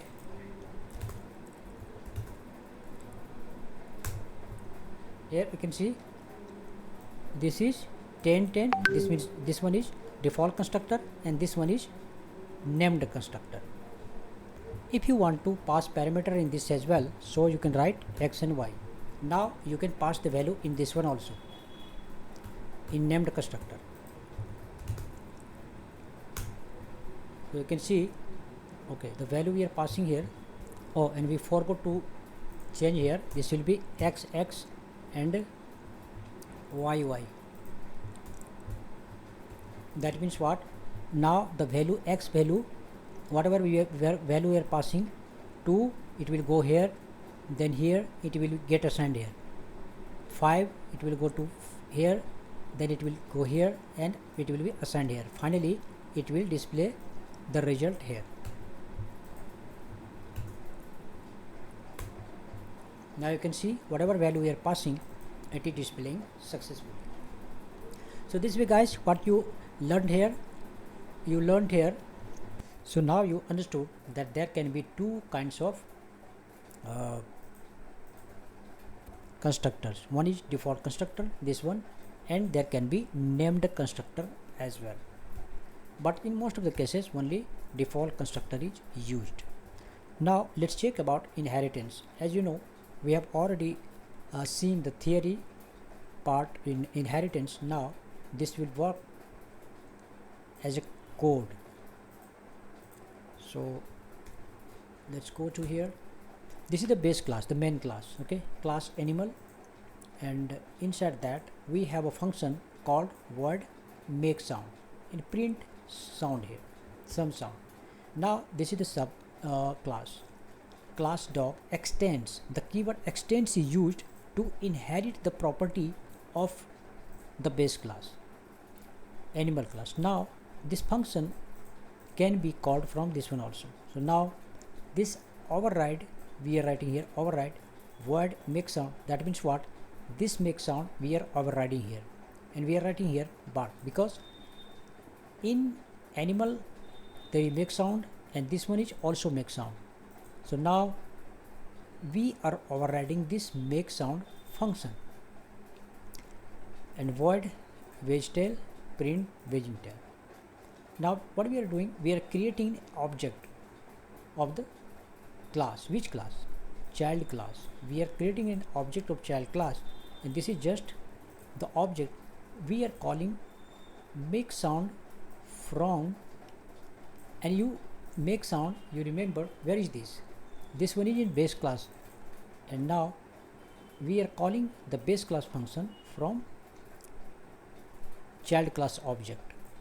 So similarly here we are calling child class function from the child class object. To understand this better, let's take another example. This is 2 level classes. Now let's run these 3 level classes.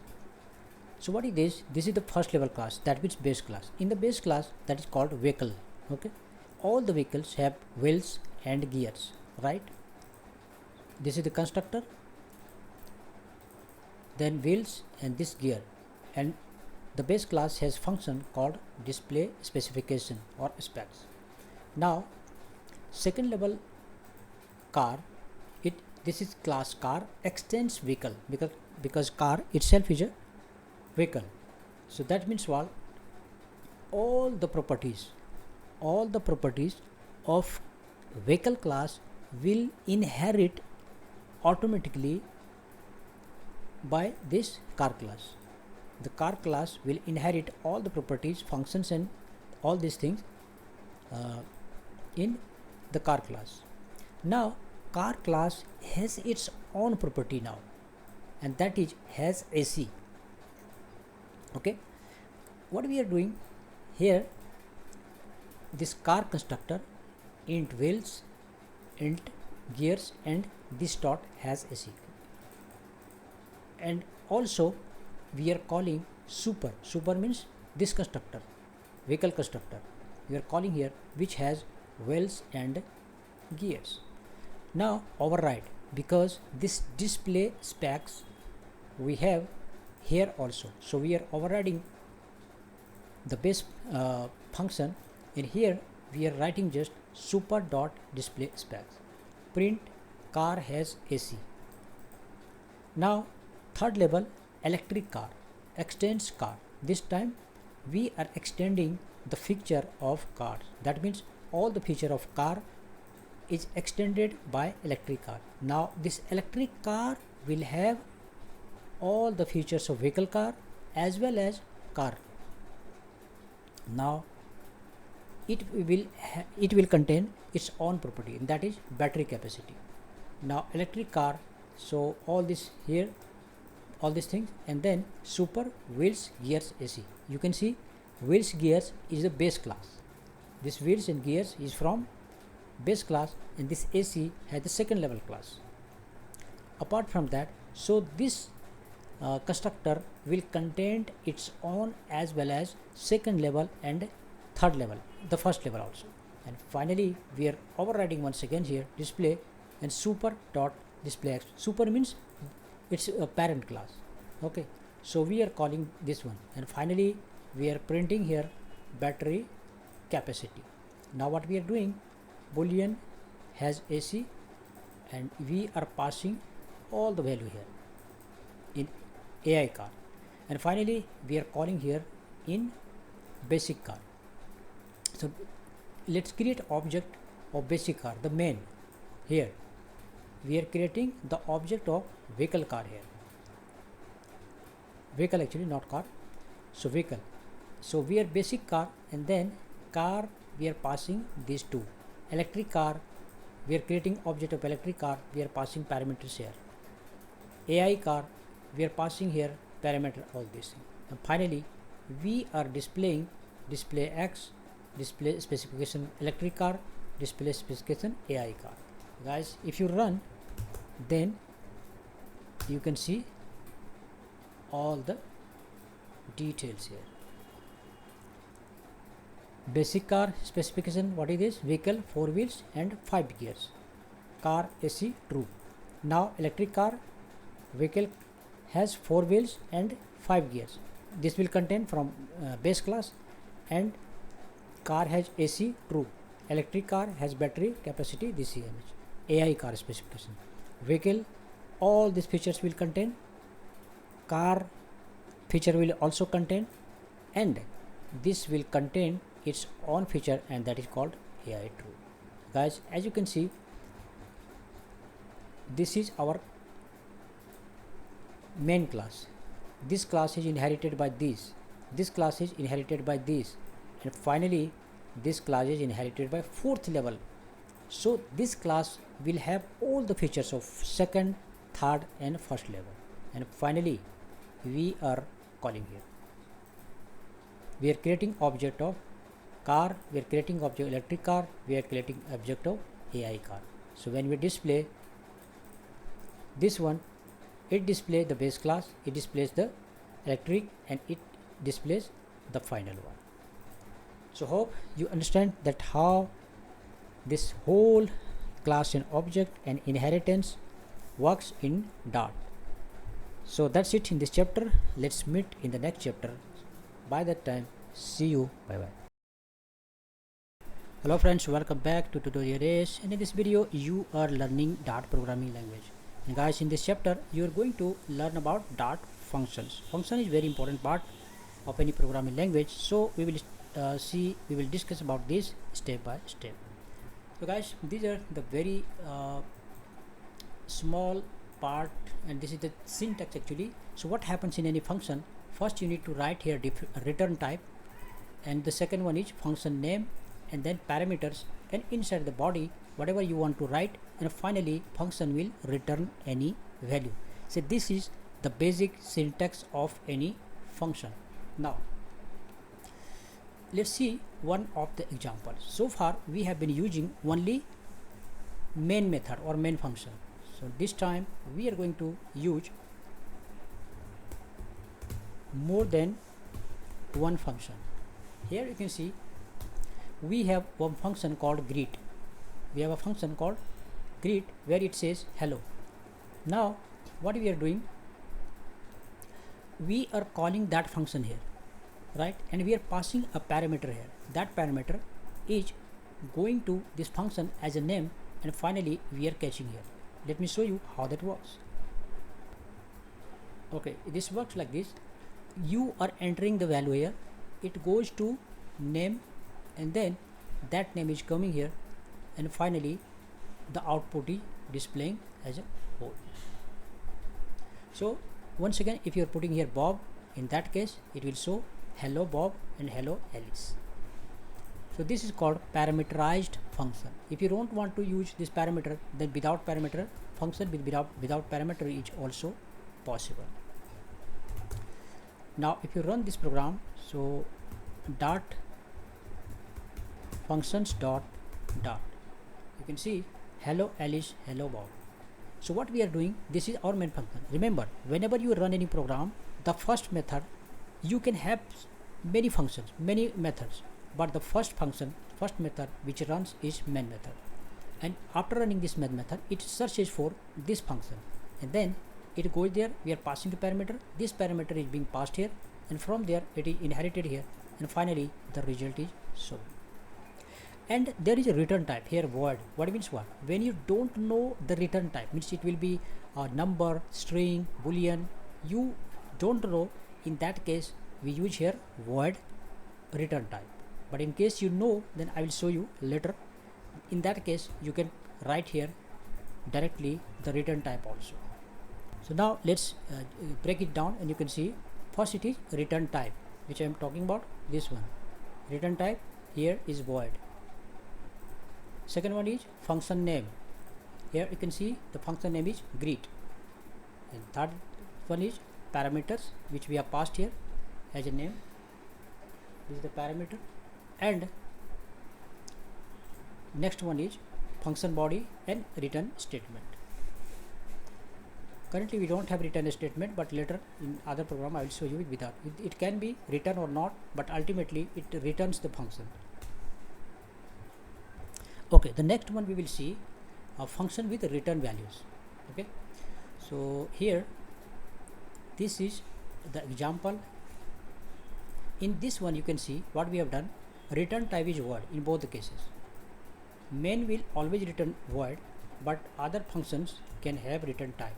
For example, this one you can see we have written here int sum, because we know, we are certain that we are adding two numbers, we are not adding strings.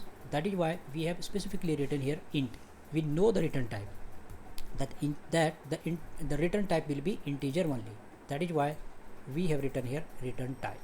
So this way we are just passing here 5, it goes A, 3 it goes B, and finally it will return, add here, and it will return value, and finally we will show the result here. If you run this program, then you can see the result. Here you can see sum is 8. Now we will see optional parameters. So basically there are two types of optional parameters here. First one is named optional parameters with default values. So what we are doing here, you can see already we have defined the value. So better let's copy paste here, and we will explain here only. Just comment this out. Now paste it.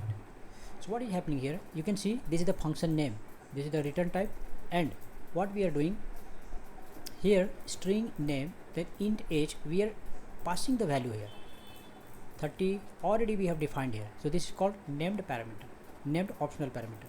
Now we are calling here, passing here name and these 1 2 age. If we don't pass this value, then automatically these two value will take automatically, but name we must pass because this is not optional, these are optional. Means if you don't pass anything, then automatically it will take, and we have to pass the first one. So if you want to check this, then run this program. You can see here, you can see Alice age 30, city unknown, Bob unknown, Charlie and New York. In the last case we have passed here city also. In the first and second we have not passed. In the first case we have passed only name, which is compulsory, mandatory, we must pass this. In second case we have passed only two, name and age, so it is displaying, and city is showing unknown. In the third case we are passing all, so when you pass the value it will override. If you don't pass, it will take from the default one. And there is another way of writing this also as well, and that is called positional parameter. So let's do one thing, just comment this out, the previous one, and let's try this. Word print details, string name, int age. So you can write like this, means these are optional, but we have not passed any value here. In unlike previous one, we had passed a value, age 30, unknown, but this time this is totally blank, but still it will take. For example, in the first case it is Alice, output will be Alice, and these two will not show, Bob 25, Charlie. So in the third case it is, we are passing all three, right? In the second one only two. So what will happen, let's see. In the first case, Alice, age not specified, city unknown. It is taking from here because we have written here in the print, if age is not found, then it will show not specified, city not found, then unknown. We can define here only. So this way. In the third case we are passing all, so that is why it is showing all. Now let's see the named parameters. So what is that? I will explain better here only. Let's comment this out, the previous one, right? So what we are doing here, customer parameter cannot have a default value null. It is saying the default value cannot have null. So let's see, just simply we will write something like this. That means what? Initial value will be blank, quantity we'll just put here 1. Okay, now what we are doing, we are passing the value named. In earlier one we were just passing the value, not name. Here we are passing key value, means name as well as its value, name as well as its value, name as well as its value. So this is called named parameters. Means we are passing parameter. Earlier one was undefined, unnamed, but here we are passing as a named parameter. For example, product, and it can be this way also, product is first, customer first. So it can be the shuffling, means the order can be different. It's not necessary that order will be same, but you have to pass as a named parameter. So these are called named parameters. Now the next one is lambda function or anonymous function. So let me explain you using this code.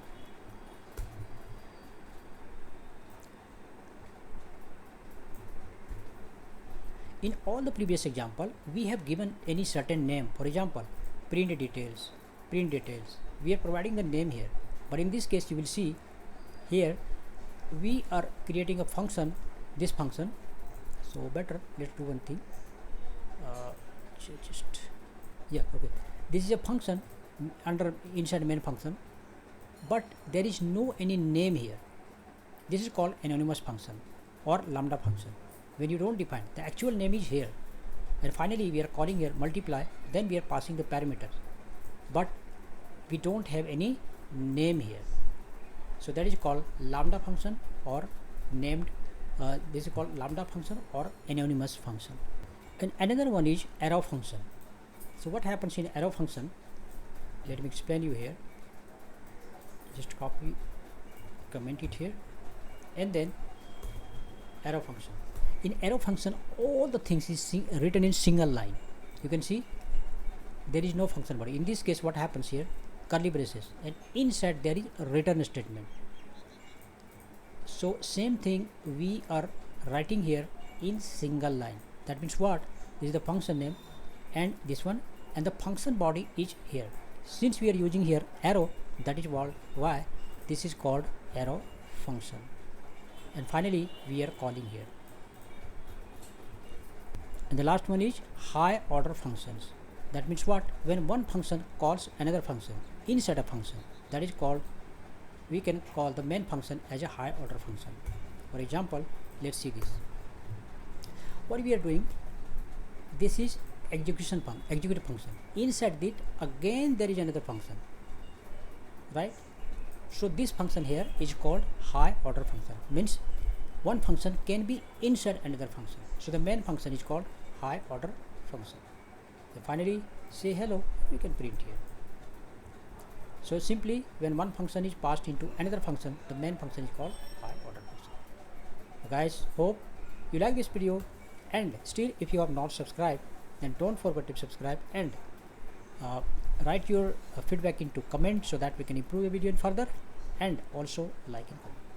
Let's meet in the next chapter. Thanks for watching. See you in the next chapter. Hello friends, welcome back to Tutorial Ace. In this video you are learning Dart programming, and in this chapter we are going to discuss about Dart interface. In the previous chapter in detail we have discussed about Dart class and object, and in this chapter we are going to discuss about Dart interface. So the first thing is, what is interface? If you know any previously programming language like Java or any programming language which have concept of class and object, then you might be knowing what interface is all about. But in case you are new, then let me explain that what interface is all about. Interface is just a blueprint. Just in interface we just define the body of the function. We don't write anything, we don't write body of the function, we just define the name of the function. One thing very important you should bear in mind, that Dart doesn't have directly the keyword called interface. Like Java, you can see interface, there is a keyword called interface. In JavaScript also there is interface, but in Dart there is no keyword called interface, but class itself behaves as an interface when the function body is not written, and also when it is inherited by other class. Now the question is, why do we need interface? The interface is written just up like a blueprint. Okay, for example, this is class vehicle. This vehicle class has two methods, one is word start and word stop, but it doesn't have the function body. Whichever class it will inherit, that class will implement, and the body of these two functions, two methods, will be written or ever overwritten by the calling class. For example, here we are inheriting or implementing, for example, class car. Class car is a subtype of vehicle, class car, and then implements vehicle. Remember one thing, generally what we do, we write the keyword extends, isn't it? In general, when we inherit any class, then we write the keyword extends, but in this case you can see we are writing the keyword called implements. That means what? This one will behave as an interface. And now here you can see override. That means what? The calling function, the child function, will override it. For example, word start. Now you can see it is providing the body of the function. Same way we are overriding this class word stop. You can see here word stop here in the base class, base interface we can say, not class actually. Here the name is class itself, but when you write the keyword implements, that become interface. Okay, when you write here extends, then it becomes class. So now we are overriding, and here word display, and finally just like previous, we are just creating the object of this car, and then car start, car stop, car display. We will see that how polymorphism behaves with this kind of interface. As you know, polymorphism is the situation, the same object or same function when behave differently, and that is called polymorphism. So in this case, let's see example. A class motorcycle implements vehicle, and then once again we are overriding here. Start function is same, the function is same, start. Here print motorcycle is getting started, then here override motorcycle stop. Now display this one, and here now what we will do, when creating an object where vehicles, we are passing these two class as an argument. Okay, so the function is same, the interface is same, but here what is happening, car is getting started differently, motorcycle is being getting started and stopped differently. So that means what, our function start and stop is same, but it behaves differently. For example, the starting of car method is different, the starting of motorcycle method is different, but both are start and stop. So depending upon different situations, different objects, it behaves differently. So here the interface can be implemented with polymorphism. That means the concept of polymorphism can be implemented using interface also. Okay, but let's do one thing, just run the code and see the magic. Now here we'll create interface.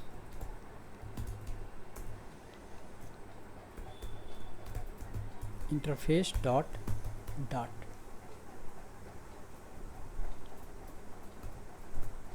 and now let's paste it. Okay, so you can see here we are getting error. What error we are getting? It says that start must have a method body. You have two options. If you have any class, then you are defining two methods here. Then you have two options. Either it can have the function body. For example, if you just write like this, the error will go. If you write like this, then error will go. But our purpose is different. We don't want body of the class here, the function here. So what you will need to do, you have to write here abstract. In case you write here abstract, 1 second. So just quick fix. Abstract class vehicle. If you write something like this, abstract class vehicle, then the error is gone. So we were going to that one only here in abstract part. In this one, Dart also supports abstract classes with which can define methods without providing implementation. So we are doing the same thing. We are defining just the function, not the body. Body is being implemented by the inheriting class. This class, the car class. Car class is inheriting this function, and then the body is being written here. One very important thing which you need to understand here, the inheriting class, that means car, must implement these two. That means these two are blueprint, these two are models. Okay, the inheriting class cannot skip it. For example, if I want to delete this, I don't want to use this stop, then what will happen? You can see it is throwing error. It says that it must implement stop class. That means what? When you are implementing any interface or abstract class, so that means what? You are agreeing, you are signing an agreement that whatever method or function it has, I will use it. If you skip, if you don't try to use this, then it will say no, you cannot do like this. You must implement these two or whatever function is inside the abstract class. So now if you try to run this, then terminal,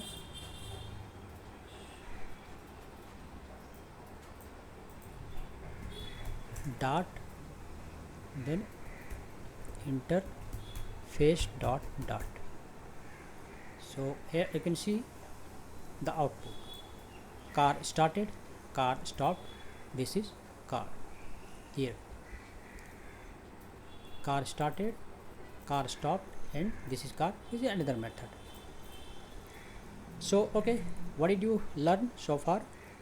You learned there is no keyword called interface in Dart, but when we create any abstract class with just method name, then it behaves like interface, and whenever you call this through implements rather than extends, then it behaves as interface. Also, it is very important that whenever any child class implements this, then it is mandatory to call these two functions, implement these two functions, and write the body of the functions inside the child class. So that is important part.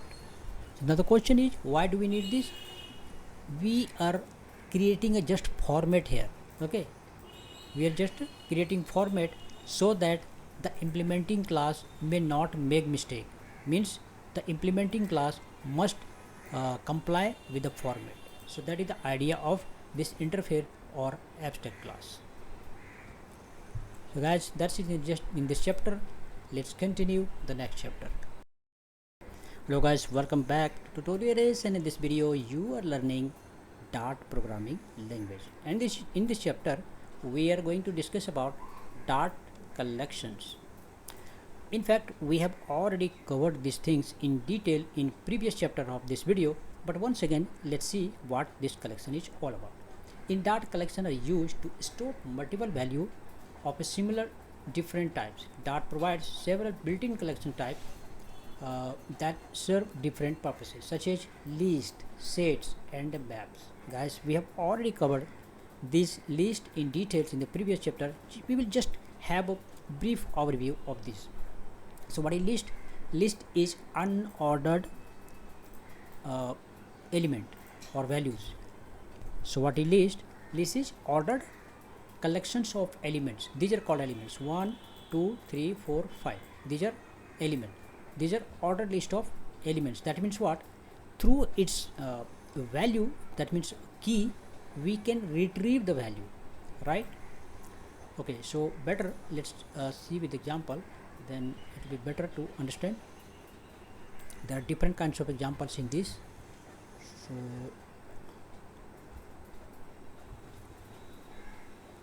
collections,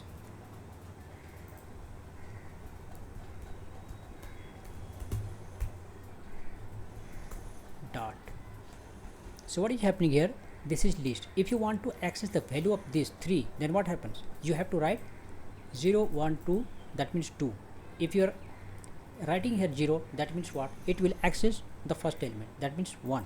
So you can see the list is ordered collection of elements. Simple, very simple, right? So here we are using for loop, this where num in numbers, then you can see its key. If you are using in that case it will show you the key. Apart from that, you can add a few other elements too. Let's do one thing. Let's learn this step by step. That will be better. Just comment this out. These things. Okay, first see this. What happens here?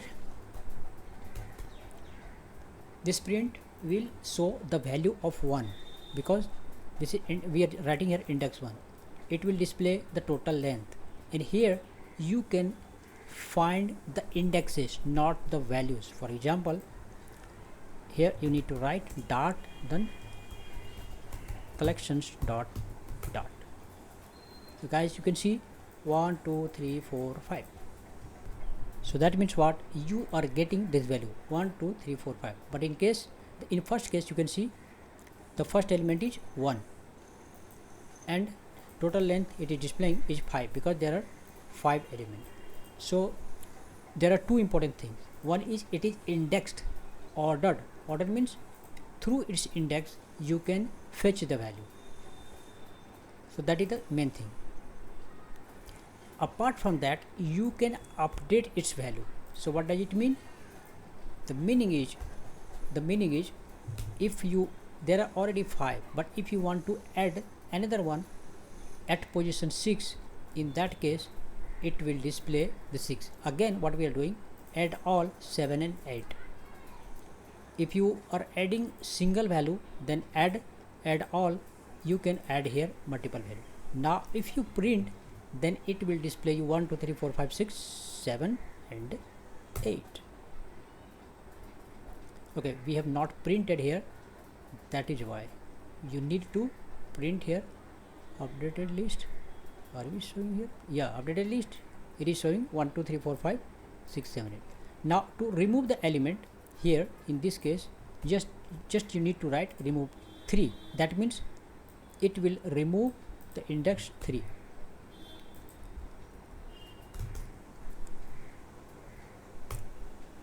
So 1 2 3 4, now it is displaying 1 2 3 4 5 and 3. After removing, you need to print actually, then you will see what is the result.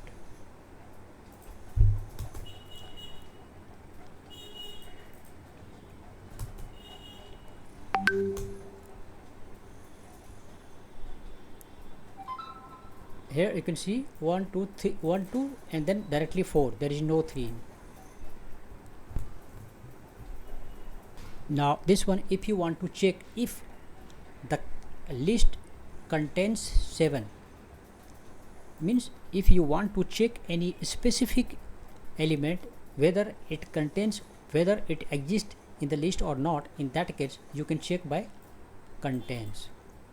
So if it contains 7, then it will say true or false. Here it is showing true because 7 is in the list. So that was the collections list. Now next one is let's comment it. The next one is set. Set is unordered and set cannot contain duplicate value. These are two important points. Now let's come to the set. Sets in Dart are unordered. Point number 1, it is unordered, means you cannot access through index any unique elements. It always contains a unique element. For example, apple, banana and cherry. And there is one more difference. You can see this one is in square bracket and this one is in curly braces. Okay, so if you want to access any specific, say apple, in that case for banana directly, if I want to access, then we cannot write that fruits banana fruits 1, then it will throw error. For example, let's run this code and see step by step.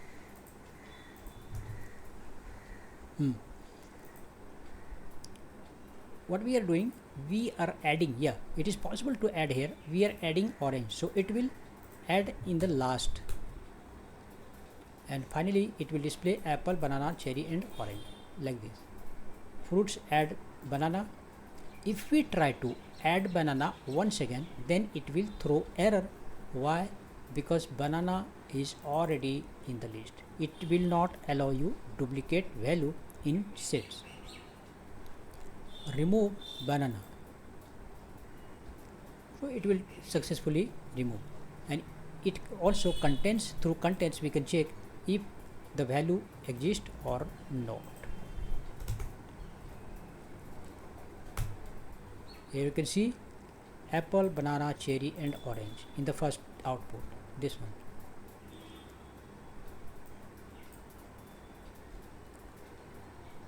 This output.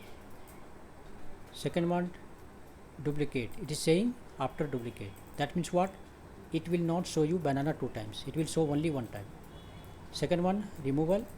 Banana has been removed from here, and it checks whether apple is inside this set or not. It has, that's why it's showing true. So that was set. So these are 3 major difference. The first one is list is ordered, this one is unordered. List can contain duplicate value, it doesn't contain duplicate value. And the third one is the list is in a square bracket and this one is curly braces. And now the next one is maps. Maps in the Dart are collections of key value pair. That is the important part. It has key value pair. We are defining key as well as value. Key value in both the cases. In this one also we are not defining key value, and in list also we are not defining key value. But in case of map we are defining key and value. So let's see this one as well. Okay, what happens here? We are defining here one map called student age. So L is 25, Bob 30, Carol 25.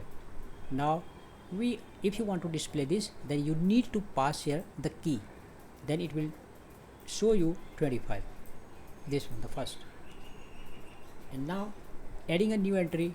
So for example, for David we are assigning here 22. Now it will contain this one as well. If you want to remove any particular, then just you need to write here remove, and final list will be it won't contain Bob. And once again, here in previous two cases we were writing the keyword contains, but here in this case contains key, we need to write contains key, so it will display whether it contains or not. Here you can see in this case updated value is displaying this, and after removal it is displaying this, and true because Carol is inside our list here. So that's it in the collection. So guys, hope you like this section, and then let's see and let's meet in the next chapter. Hello friends, welcome back to Tutorial Days, and in this video you are learning Dart programming, and in this section of this video you will learn what is Dart generics. So generics in Dart allow you to write code that can work with different types without specifying type safety. That means what?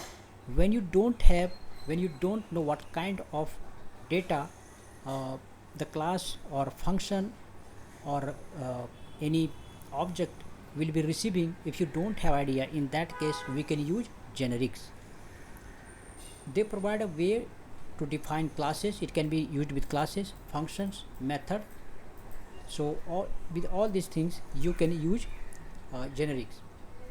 A specific type of group, related types, when still maintaining the constraints. And not only that, we can define constraints as well. So we will see that later. Let's dive into how the generic works. Generics are defined using the parameters enclosed with T, this one, with bracket. This type of parameters act as a placeholder for types that will be specified when instances of generic classes functions are created. For example, see the example. Class box. Generally we just defined box, not this one.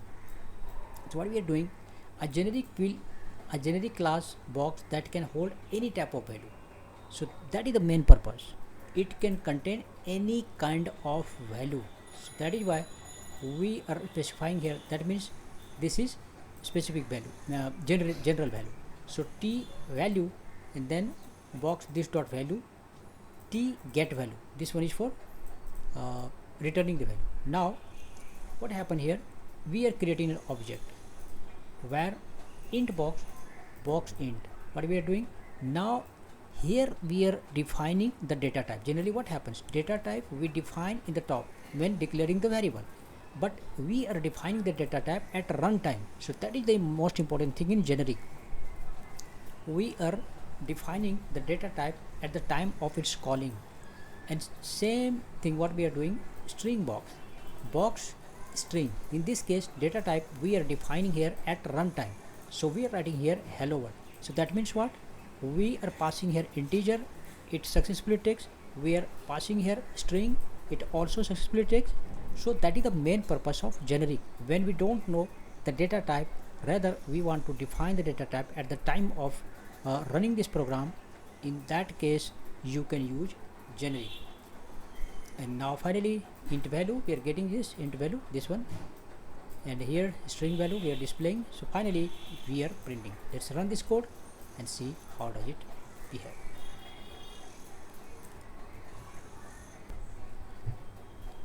Generic.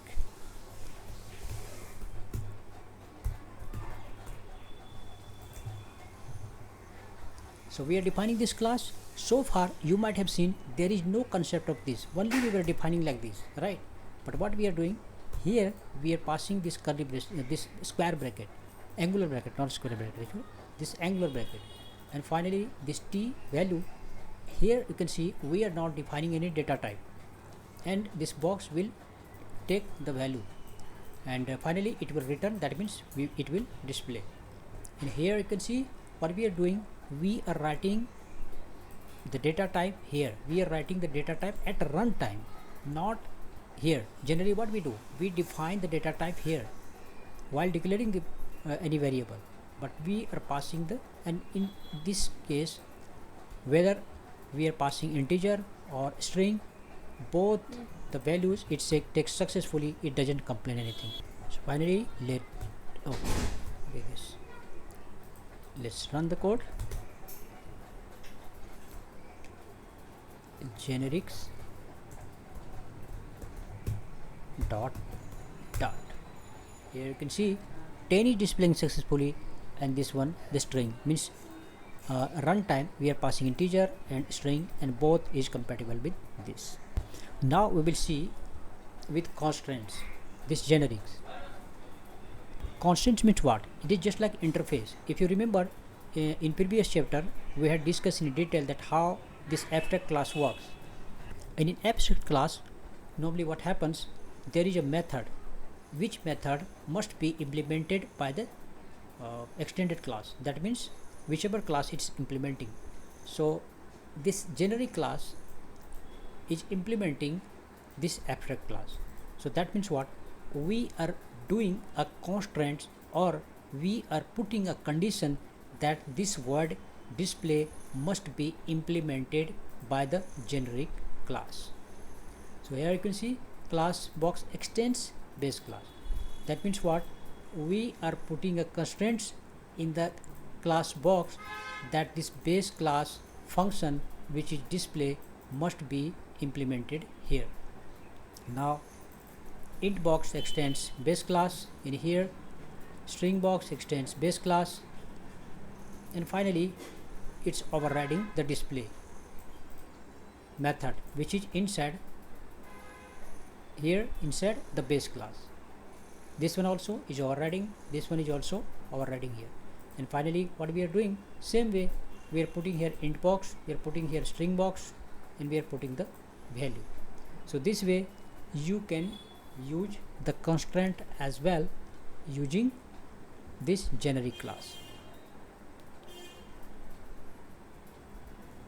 Apart from that, apart from the classes, we can use generic function as well.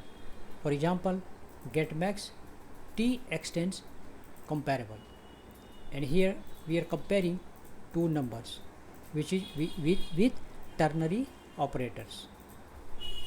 So here we are passing the value. For example, let's see this. Let's comment it and run this function. So this is generic function this time. So here you can see getMax t extends comparable. So you might be wondering, we have not defined this here, like it should have been abstract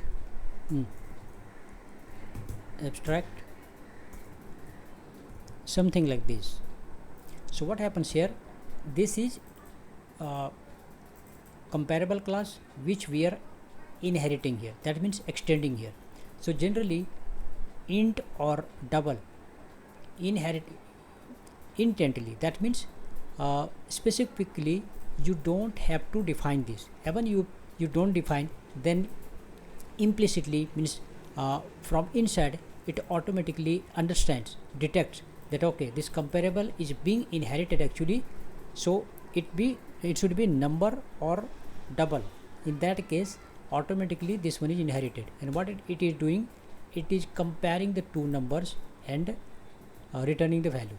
So here getMax we are calling int 510, once again double this one, so after comparison it will display you the number.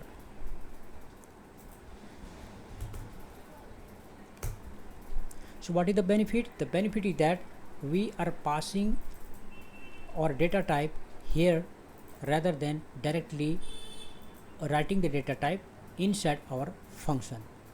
And here the syntax, you can see the function name, and then t extends this comparable, and tt this one also and this function must be implemented. Remember, if you try to write some other function, then it will not work.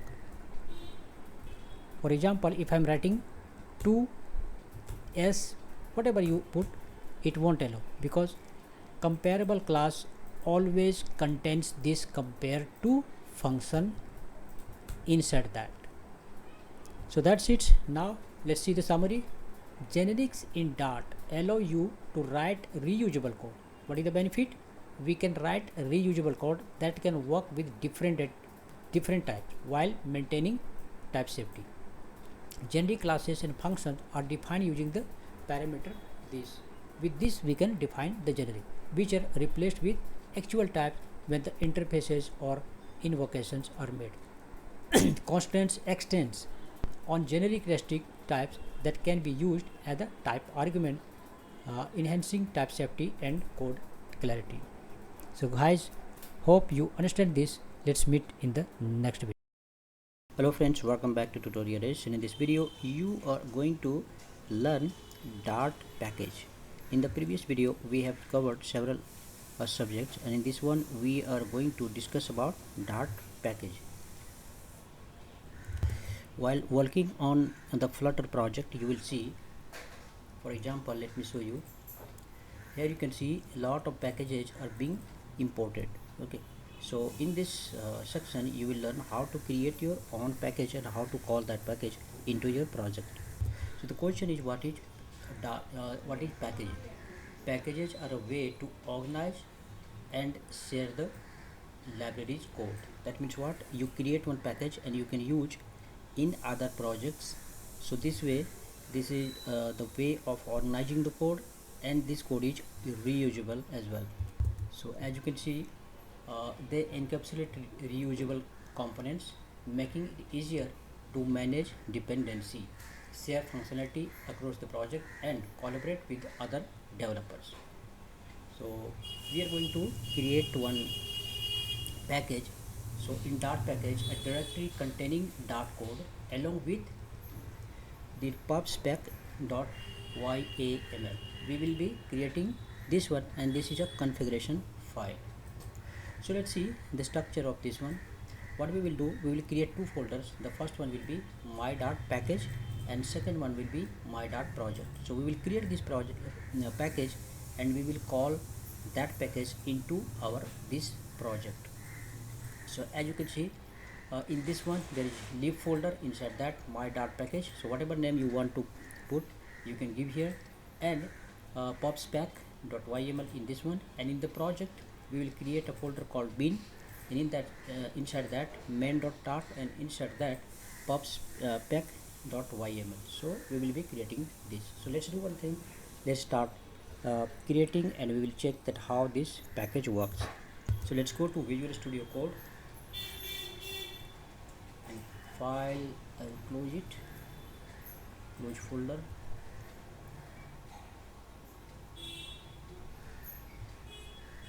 I'll open that one. This is my Dart programming folder. Okay, so let's create one folder here. This folder will create my Dart package. And that means what? We are going to create this package, right? So this is the package. Inside that we will create lib folder. This lib folder. So here lib folder. Inside that we will create,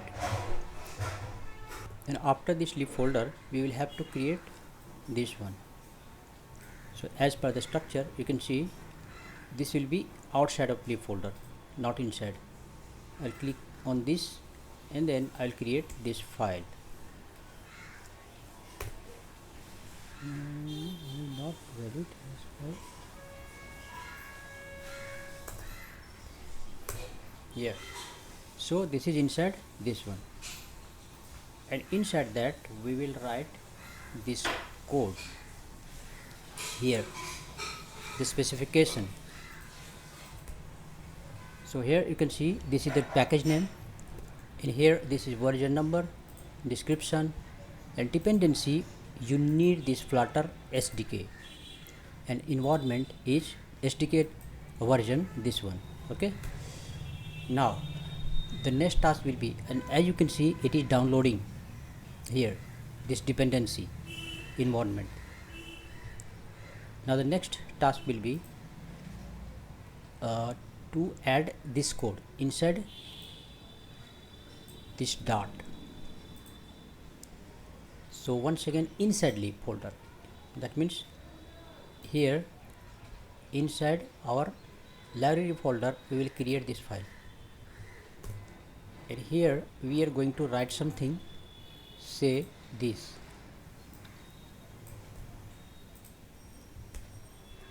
right, library my package. So we have just simple one function greeting, this greet and string name hello and then name, whatever name we will pass. This name we will pass from our project. Okay, now next we will create one project, my dot project, and in this project we will be calling this package. So let's do one thing, just create, I'll click here and create a new project, this one. Inside this we will create a folder called bin, and inside this bin folder we will, and here one more file we need to create in this one also, and that is as per this directory structure we will create this file as well inside this. So here this file we need to create here as well, and now one file called main.dart which will be inside bin folder, main.dart. Alright, now we will place the code. So inside this pub file we will be writing this code here in this one. So name is my dot project, description this version, environment the same, SDK we are using Flutter SDK, and dependency will be my dot package. That means what? The package which we have created, just created, my dot package, this package, and path is my dot package. So this one we are calling here. So this way you can call any package after creating. In case you are not using Visual Studio Code, then you will have to run this code into terminal, but if this is Visual Studio Code then automatically it will adjust. Okay, now inside bin folder, bin file actually we will call this one, write this function. So here in main dot, after this we have to go here, so open terminal, this terminal, new terminal, and then cd this one. After doing cd this we have to run this.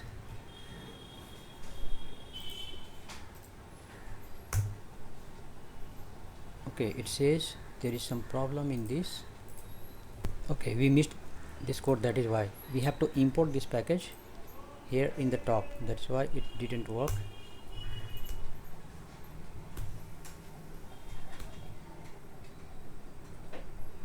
Now we will run this code.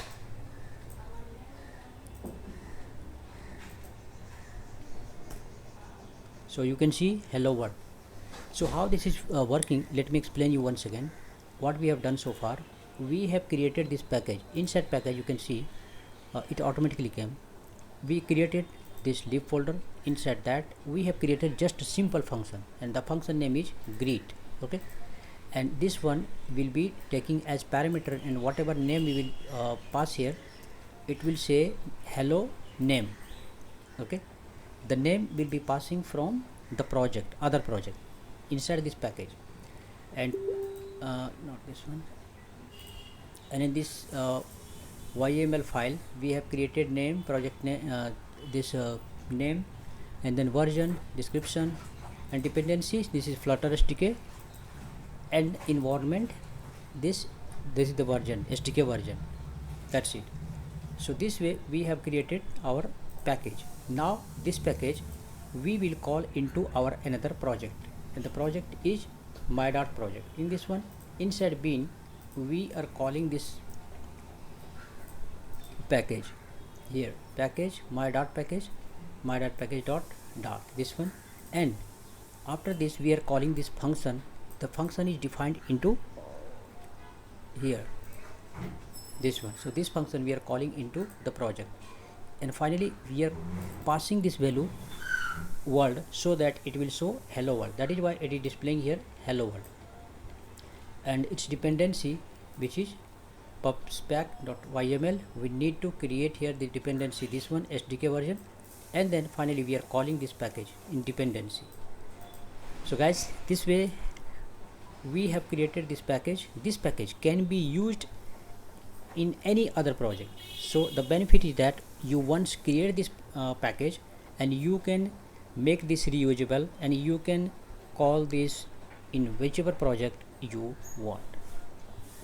While learning Flutter, you will see you will always call this kind of inbuilt packages, as well as you can create your own package and call there as well. So hope this is clear and you understand this. Let's meet in the next chapter. Hello friends, welcome to Tutorial Age, and in this video you are learning Dart language, and in this chapter we are going to cover async and await. This is very important chapter. If you are going to learn Flutter, then this will be really very helpful if you learn this properly. So what is async and await? In Dart, async and await are keywords used to work with asynchronous programming. Asynchronous programming allows you to perform long-running operations such as network request, file I/O, or computations without blocking the main thread. This is the main concept. Async and await is used to run the operation without blocking the other thread. So let's see how this works. Async keyword. The async keyword is used to mark a function as asynchronous. We will put async keyword to any function, and that become asynchronous function. It allows the function to use await. When you use async, then we will use await as well to handling asynchronous operation inside it. When a function is marked as async, Dart allows to return future. This is very, very important, because while you will be working on Flutter, you will see always the future. Okay, so what is this? Actually, when you are using, so let's see this one. This function is without async and await, and this one, and output is this. Now what we are going to do, so before that let's run this code and see the output. This is without async keyword, so that you will see the difference, that how we write with async and without async. So let's name it as async dot, and then here, so first we are printing here, print start, and then function, then result, print whatever result is there, and we are, and then finally it will return future. So why the name future? Because the function will be used later, and what we are doing, we are fetching, and this is actually the function fetch data, which we are calling here in this main function. So fetch here, return future, it will return future, delayed duration 2 seconds, and then dart from fetch. So we are not using in this one async and await, we are using simple function with this fetch data. So now let's try to run this code and see. So it will be dot async dot, there is spelling mistake, dot async dot dot. You can see start and end, and then after this the code terminated. The fetch data after 2 seconds, the code terminated. Now we will see with async keyword. The main difference is, you can see we are writing here async before the function, after function actually. So let's now just copy and paste and check here. So the difference you can see in the previous one, this is main and nothing here, but in this case after main there is async keyword here, and along with this async we are using await as well. So this means what? This function will be working as non-blocking. Remember, this async and await keywords are not used for this simple function, but this is just an example. This is used for heavy IO, where every second, every fraction of seconds there is network transaction. For example, Amazon, Flipkart, etc. You can see it is heavy IO. Every second user logs in, purchases, etc. So those kind of projects, in those kinds of projects, normally this async and await keywords are very useful. So now let's run this program.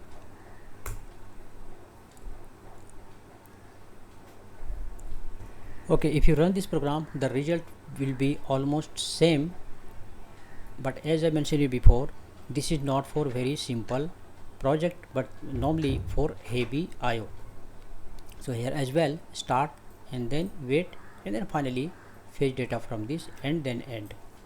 Okay, so now see the main difference between without async. So let's do one thing.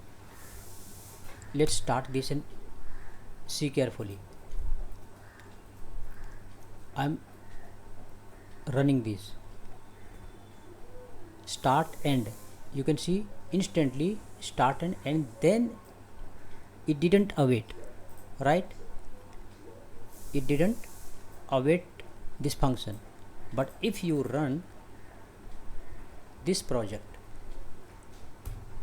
with async and await, so this is start and this is end, it will await for this.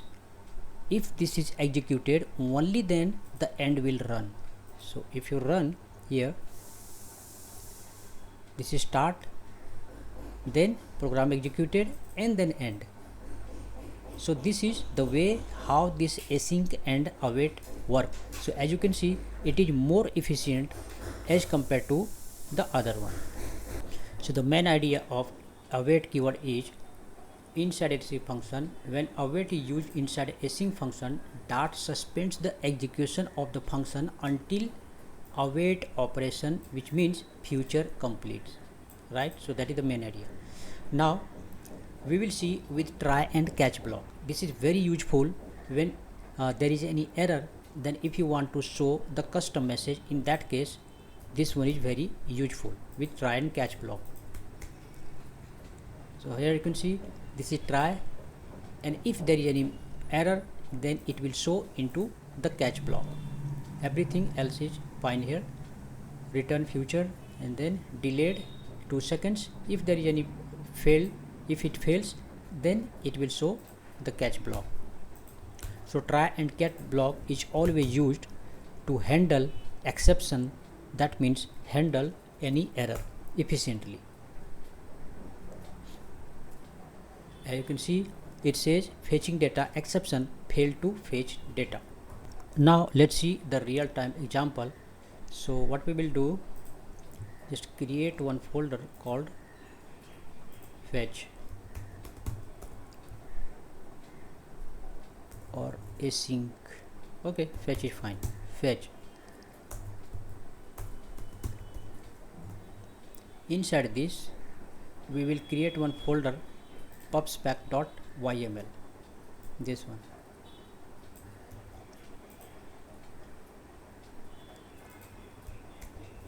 In here we need to write this code. Dependencies Flutter SDK, and this is HTTP version. This HTTP is used for when you will call any API. So in this case we will be calling the API. And now let's create one dart file. Let's name it any dart file name.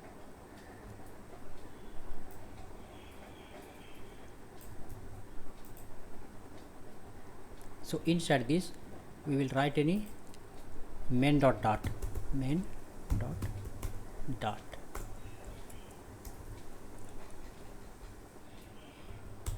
This package, http package, http dot target URL does not exist, package http. Okay, inside http dart we need to. Okay, so let's follow this directory structure here. Let's come back here. So our file is where, fetch, and then inside that we will create a new folder called bin, and we will put this file inside bin folder, and this is fine, this is outside. In here we need to provide here dependency http. So is this there or not in pub spec? Yeah, this is there, no? Yeah, it's getting. Okay, so now the dependency has come in here. Why this is displaying error? Okay, to fix this we have made some modification in http version 1.2.2 I've given, then now it's working. So I've made here changes. The name will be fetch, which is our folder name, and then description whatever you want, and this will be the SDK version, and dependencies http, this one. So now the error is gone here. So the idea is we will fetch the data from here. You can see if you directly run this here, you can see this is the data. So I want this, if you remove directly this one, then it will show you the complete list of users. So what I want to fetch this and display into our application.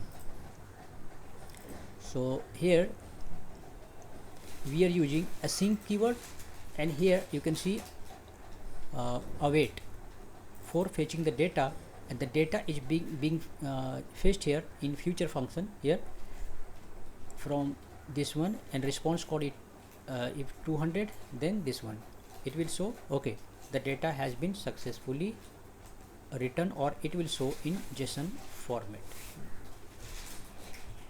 So what you need to do, we will go into fetch folder and then bin folder, and then we will type here dart main dot dart fetching data. So here you can see the same data has been successfully fetched. This is user ID and this is title. So this way you can see using async and await you can fetch the data, and the same you will be using in Flutter application. So that's it in this section, and in the next chapter we will be covering Dart debugging, and that will be the last chapter. So hope you like this video. Thanks for. Hello guys, welcome to Tutorial Race, and in this video you are learning Dart programming, and in this chapter you are going to learn Dart debugging. So there are some cases when we need to debug as a developer so that we can know where the problem is. So the most common debugging procedure is print. Just we can print here so that we can see that okay, up to here our code is working. For example, let's just copy this and we will create a new file called debug dot, or not inside bin actually, let's create outside. Just I'll click here, then debug dot dart. So the most common method of debugging is to print and know. For example, I've just given this Alice, we will print here okay, this is the start of the program, and then this section, and after this there is some calculation, so end program. So if this is printing, that means to what, up to here my program is fine. Also if I print here below, this print is also, so if this print is working, that means what?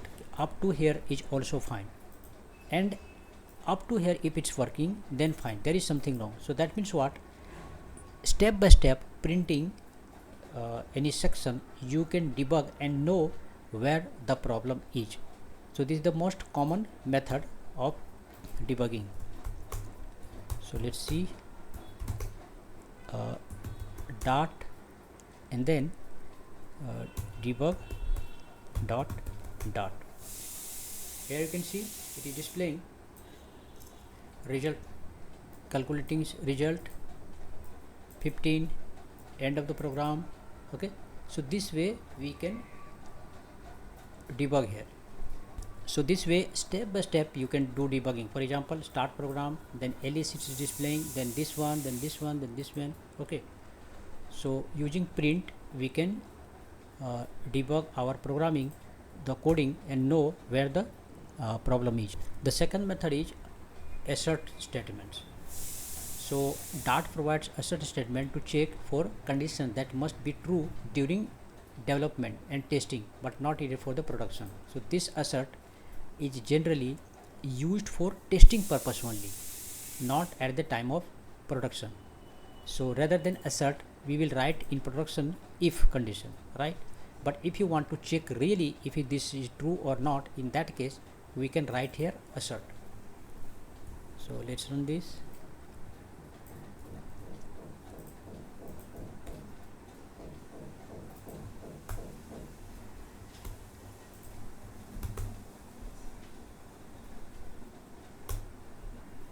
So it's 15. Okay, to check that we have to use this dart run enable asserts, then it will check. Suppose I'm just trying to assert. So this is the debugging method. It will show this kind of error.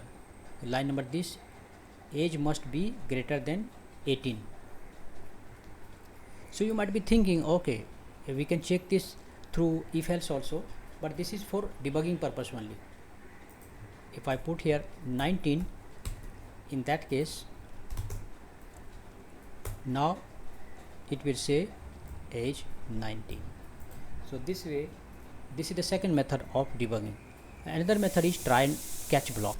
Through try and catch exception handling, we can also debug it. For example, here we are dividing by 0, so the result it will show, and we can show the result. Exception cannot divide by 0. Why? Because we have put it into try block. So the try block, it is what happens if we don't put into try block. Let's just comment this and see without try block what will happen. We are trying to divide it with 0 and it should display here the result. And also we will comment this one, right? So without try and catch block, we are trying to run this program. So what we are doing, this function is being called here, we are passing the value 0 and 10. So what will happen if we run this program, then without try and catch block, what will happen? It says result infinity. What is this? Means this is not meaningful, right? It is difficult to understand what is the error. So if you want to show the custom message, in that case we can use this try and catch block. So that is the idea of this try and catch block. You can show custom message.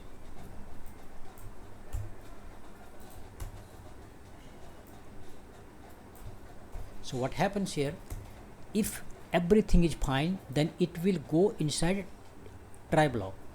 If there is something wrong, then it will go into catch block. Also you can show here the custom message cannot divide by 0. It was showing infinity now it will show you cannot divide by 0. So this is more meaningful as compared to infinity.